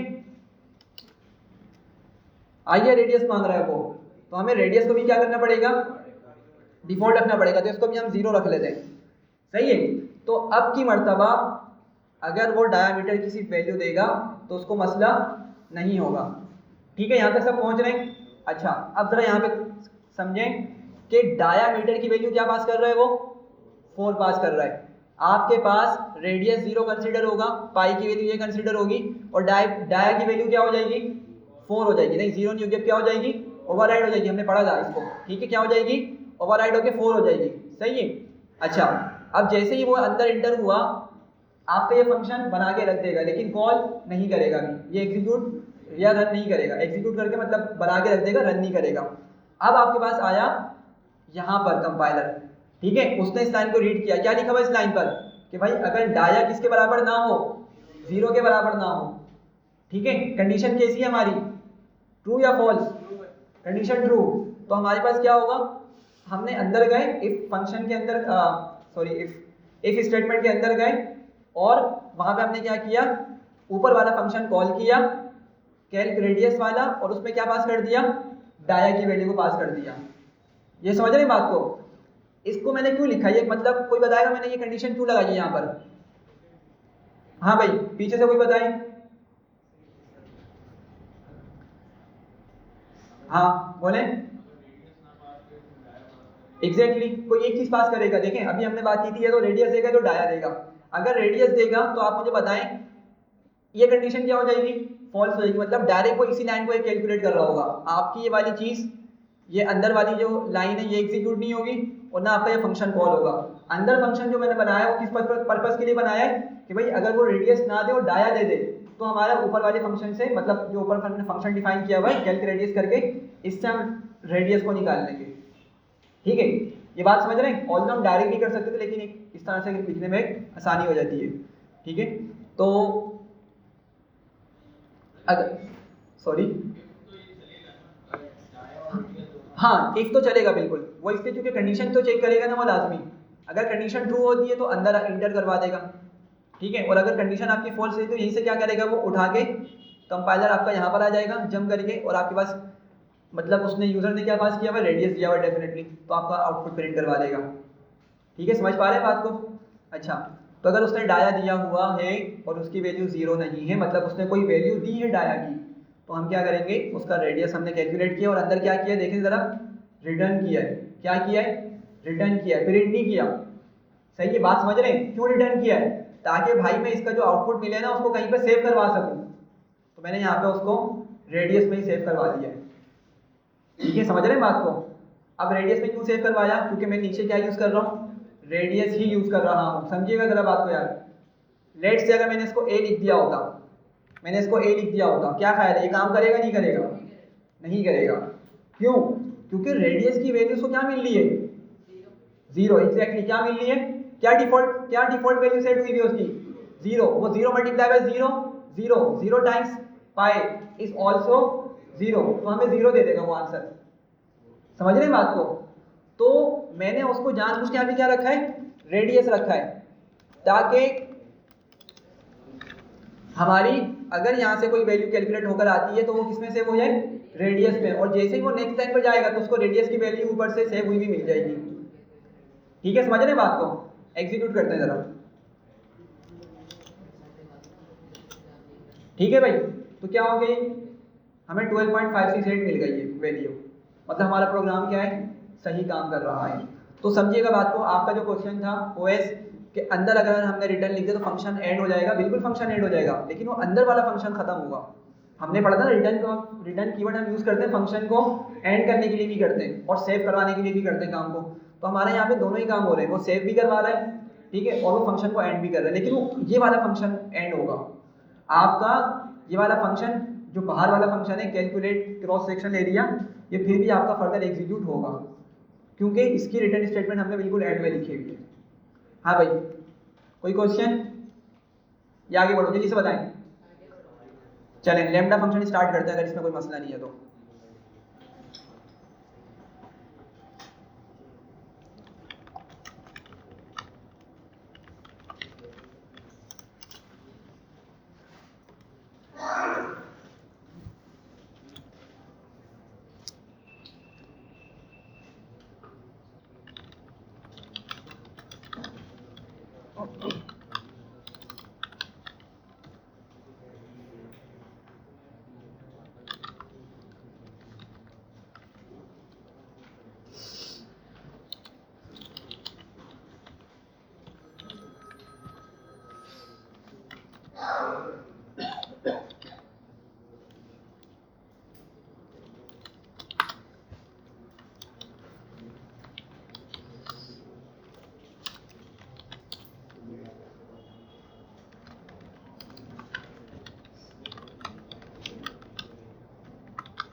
चले इसको देखें जरा।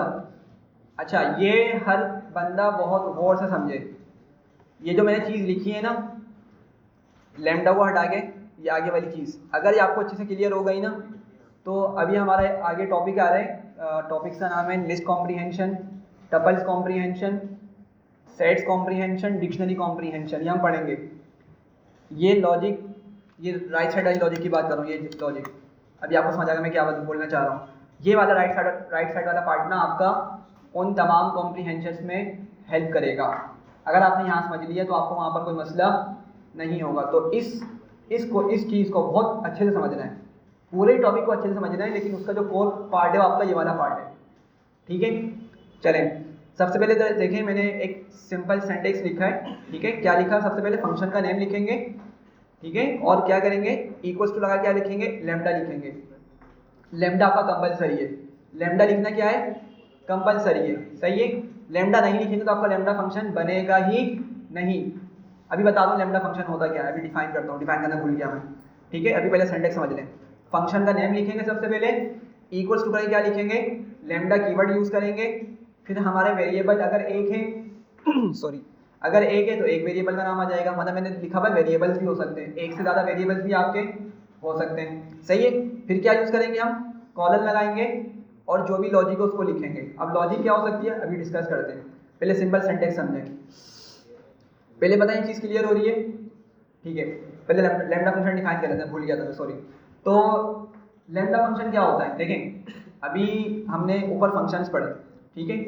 आपने ये देखा कि ये फंक्शंस जो है ना वो एक लाइन से ज़्यादा पर जा रहे होते हैं, एटलीस्ट मिनिमम 2 लाइन तो इसको चाहिए होती है, ठीक है। हमने देखा ऊपर ये जैसे ये आ गया, मिनिमम 2 लाइन इसको चाहिए होती है। लेकिन ये फंक्शंस क्या होते हैं, नॉर्मली कॉम्प्लेक्स लॉजिक्स को भी हैंडल कर रहे होते हैं, कॉम्प्लेक्स लॉजिक्स को भी हैंडल कर रहे होते हैं, ठीक है। और जो ऑब्जेक्ट ओरिएंटेड प्रोग्रामिंग के थ्रू आप प्रोग्रामिंग करते हैं तो उनमें तो होते ही आपके मेथड्स चल रहे होते हैं, उसमें तो आपका काम ही किससे हो रहा था, मेथड से हो रहा होता है। अगेन फंक्शन और मेथड्स क्या है, सेम है, एक माइनर डिफरेंस से पढ़ेंगे, अब हमारा वक्त करीब है पढ़ने वाला।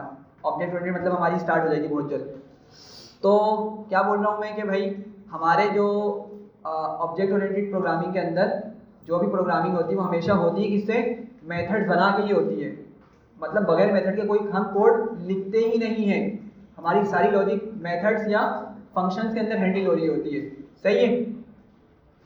तो पॉइंट ये बता रहा था मैं कि हम अगर इस डेफ कीवर्ड वाले मेथड से फंक्शंस या मेथड्स को बनाते हैं तो हमारी ये कॉम्प्लेक्स लॉजिक्स को हैंडल करने के लिए यूज होते हैं, लेकिन लैम्डा फंक्शन हमारी सिंपल लॉजिक्स के लिए ज़्यादातर प्रीफर किए जाते हैं। तो लैम्डा फंक्शन आपका वन लाइन फंक्शन होता है। लैम्डा फंक्शन क्या होता है आपका? वन लाइन फंक्शन होता है, ठीक है।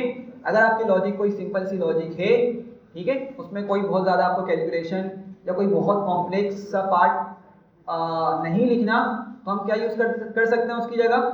लैम्डा फंक्शन का यूज़ कर सकते हैं। क्यों? क्योंकि सिंपल होते हैं, वन लाइन के अंदर कंप्लीट हो जाता है ये, ठीक है। बात समझ रहे हैं थोड़ी सी? ठीक है, अब देखते हैं बनते किस तरीके से। सॉरी, हाँ हाँ, लैम्डा फंक्शन जो है शॉर्ट बना देता है, वो सिंगल लाइन में आपका कंप्लीट हो जाता है, वो सही है। अभी जैसे आपको बताया कि भाई इतनी बड़ी हमने कोई लॉजिक लिखी है, ऊपर भी हमने एटलीस्ट 2 लाइन तो लिखी है मिनिमम फंक्शन के लिए भी, लेकिन अब जो हम काम करने जा रहे हैं ना लैम्डा फंक्शन वाला, वो एक ही लाइन आपका काफ़ी होगी, एक ही लाइन में हम सब कुछ कंप्लीट कर देंगे। तो इसका सिंटैक्स है, अब जरा समझिएगा। सबसे पहले मुझे क्या करना है, मैं एक क्वेश्चन बनाता हूँ। लेट से हमें क्या करना है, एक स्क्वायर कैलकुलेट करने के लिए फंक्शन बनाना है। बहुत सिंपल सा फंक्शन है। क्या करना है हमने? एक स्क्वायर कैलकुलेट करने का फंक्शन बनाना है, ठीक है भाई। अब क्या करूंगा मैं? सबसे पहले फंक्शन का नाम रखूंगा। क्या रखूंगा? फंक्शन का नेम रखूंगा, ठीक है। अब स्क्वायर ही रख देता हूं मैं, ठीक है। स्क्वायर कैलकुलेट कर रहा हूं तो मैं स्क्वायर ही उसका नाम रख देता हूं, ठीक है। स्क्वायर मैंने नाम रख दिया और क्या करूंगा? इक्वल्स टू लिखूंगा, ठीक है। ऊपर वाली चीज आ गई। उसके बाद क्या लिखना है मैंने? लैम्डा, कंपलसरी है, ठीक है। लैम्डा नहीं लिखा तो फंक्शन ही नहीं बनेगा। तो मैंने यहाँ पे लिखा लैम्डा, सही है। अच्छा, उसके बाद क्या लिखा? वेरिएबल या वेरिएबल्स। अभी हमारा जो क्वेश्चन है इसमें आप लोग जरा सोचें कि भाई अगर मुझे किसी नंबर का स्क्वायर निकालना है तो मुझे मिनिमम कितने नंबर चाहिए होंगे? हाँ भाई, स्क्वायर निकालना है, एक चाहिए होगा। स्क्वायर निकालना है, समझे बात को? हम डायनेमिक नहीं बना रहे फंक्शन को, हम सिंपल बोल रहे हैं भाई यूजर कोई भी नंबर देना, उसका स्क्वायर करके उसको वापसी कर दो, उसका आंसर दे दो, ठीक है। तो मिनिमम एक हमें एक नंबर हमें चाहिए होगा। तो मतलब मेरा वेरिएबल भी कितने बनेंगे? एक ही बनेगा। समझ रहे ना बात को? तो मैंने यहाँ पे लिखा लेट से सॉरी, मैंने लिख दिया यहाँ पे नंबर, या आप कुछ भी नाम दे दें। हम पढ़ के आ चुके हैं, सारे जो रूल्स है ना हमारे वेरिएबल्स वाले, वो आपके यहाँ पर भी अप्लाई होंगे। मैंने उसको नंबर बोल दिया, फिर क्या लगाया? कॉलन लगाया। अगेन ये देखें, ये जो स्पेसिस है इससे कंफ्यूज नहीं होइएगा भाई, आपकी मर्जी दें या ना दें, ठीक है, आपकी मर्जी है। मैंने नहीं दी फिलहाल अभी। और मैं क्या करूँगा? कॉलन के बाद अब मुझे लॉजिक लिखनी है। पहले बताएं, यहाँ तक समझ आ रहा है? सिंपल, हमने पहले फंक्शन का नाम दिया, या फंक्शन का नाम आ गया, इक्वल टू क्या लिखा? लैम्डा लिखा। फिर मैंने वेरिएबल का नाम रख दिया और कॉलन लगा दिया, ठीक है। वेरिएबल का नेम हमने डिसाइड किया अपनी लॉजिक की मदद से कि भाई हमें ये काम करना है तो उसमें हमें इतना वेरिएबल चाहिए, एक वेरिएबल मिनिमम चाहिए, हमने उसको लिख लिया। अब राइट साइड पर जब आप आएंगे तो हमें यहाँ पर लॉजिक लिखनी है। और आप लोग मुझे बताएं कि स्क्वायर करने के लिए हमें क्या करना पड़ता है?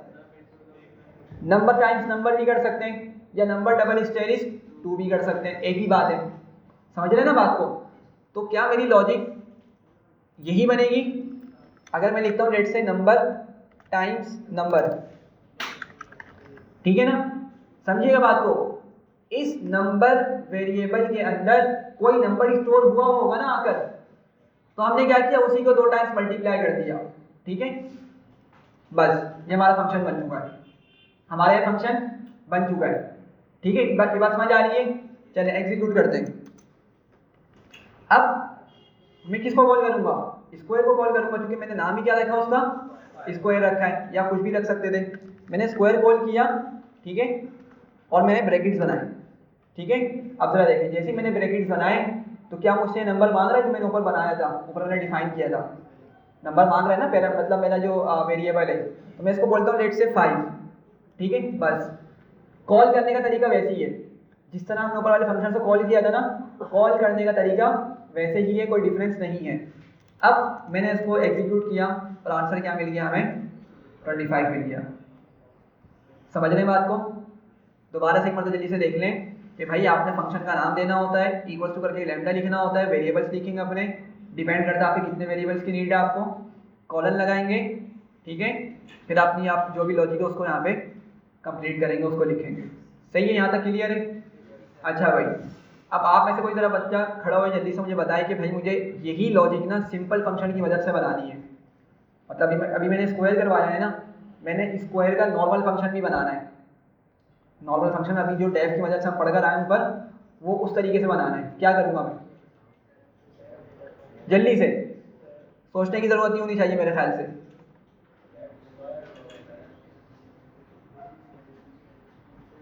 कोई भी नहीं है, चले देखें। क्या करूँगा, सबसे पहले डेफ लिखूंगा, सही है। फिर क्या करना होता है, हमें फंक्शन का नाम देना होता है। मैं स्क्वायर को हटा के थोड़ा सा डिफरेंट नाम रख लेता हूँ ताकि मेरा फंक्शन ओवरराइड ना हो, ठीक है। तो हम यहाँ पे लिख लेते हैं नंबर स्क्वायर या स्क्वायर नंबर, कुछ भी जो जो आप रखना चाहें, ठीक है। और मैं यहाँ पे क्या करूँगा, एक पैरामीटर तो मुझे चाहिए लाजमी, अभी अभी हमने डिस्कस की इसकी लॉजिक, ठीक है। मैंने यहाँ पे क्या लिख लिया, नम, या आप कुछ भी लिख लें, कॉलन। नेक्स्ट लाइन आके क्या करूँगा, हाँ रिटर्न कर दूंगा नम इंटू नम या नम डबल स्टेरिस 2, ठीक है। तो कितनी लाइन में कंप्लीट हुआ हमारा ये फंक्शन, 2 लाइन में कंप्लीट हुआ। एग्जीक्यूट किया, मैं क्या करूँगा, नंबर स्क्वायर में कॉल करूँगा और इसमें भी 5 पास करूँगा, ठीक है। मुझे इसका आउटपुट मिल जाएगा 25।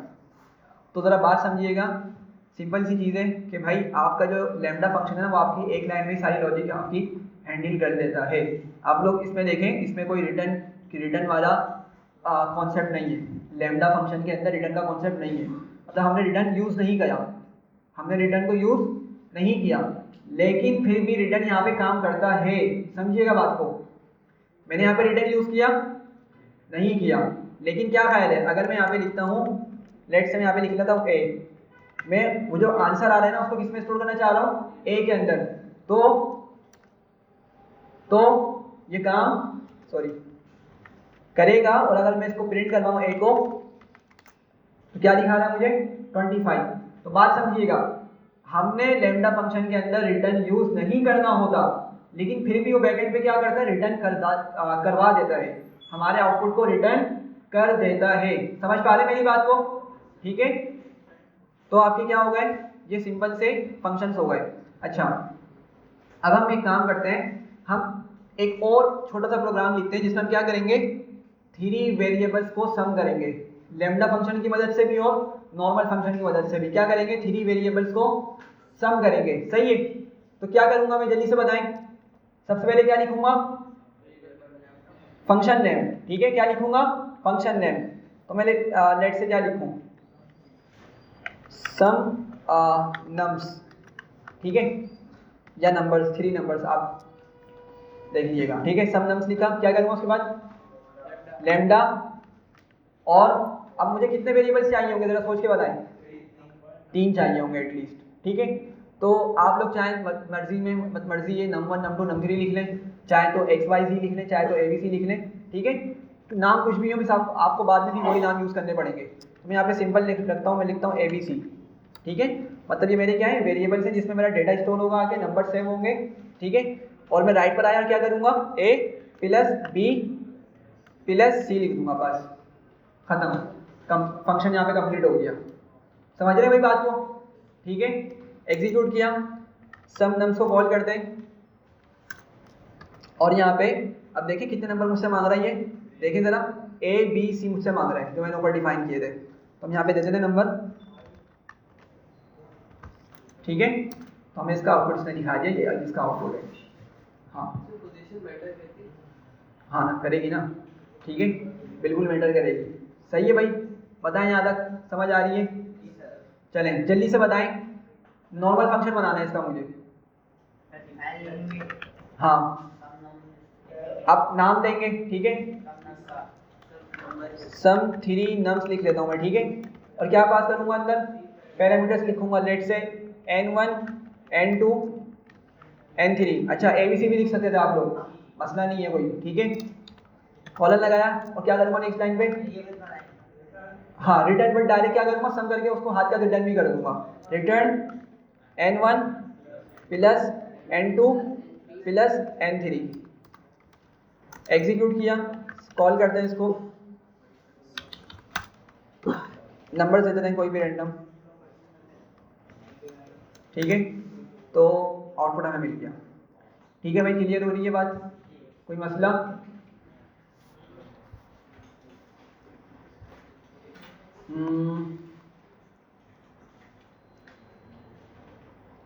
चलें लास्ट क्वेश्चन करते हैं, छोटा सा क्वेश्चन है। मुझे लैम्डा फंक्शन की मदद से इवन नंबर और ऑड नंबर निकालना है। लैम्डा फंक्शन की मदद से क्या करना है, इवन और ऑड निकालना है लैम्डा फंक्शन की मदद से। क्या लॉजिक होगी, जल्दी से बताएं। हाँ कंडीशन पे चले जाएंगे। चले एक काम करते हैं, फिर इस चीज़ को हम नेक्स्ट क्लास में डिस्कस करते हैं, चूँकि वाइंड अप करने का टाइम है। सही है, इफ़ एलिफ एल्स इंशाल्लाह पढ़ेंगे नेक्स्ट क्लास में इसकी।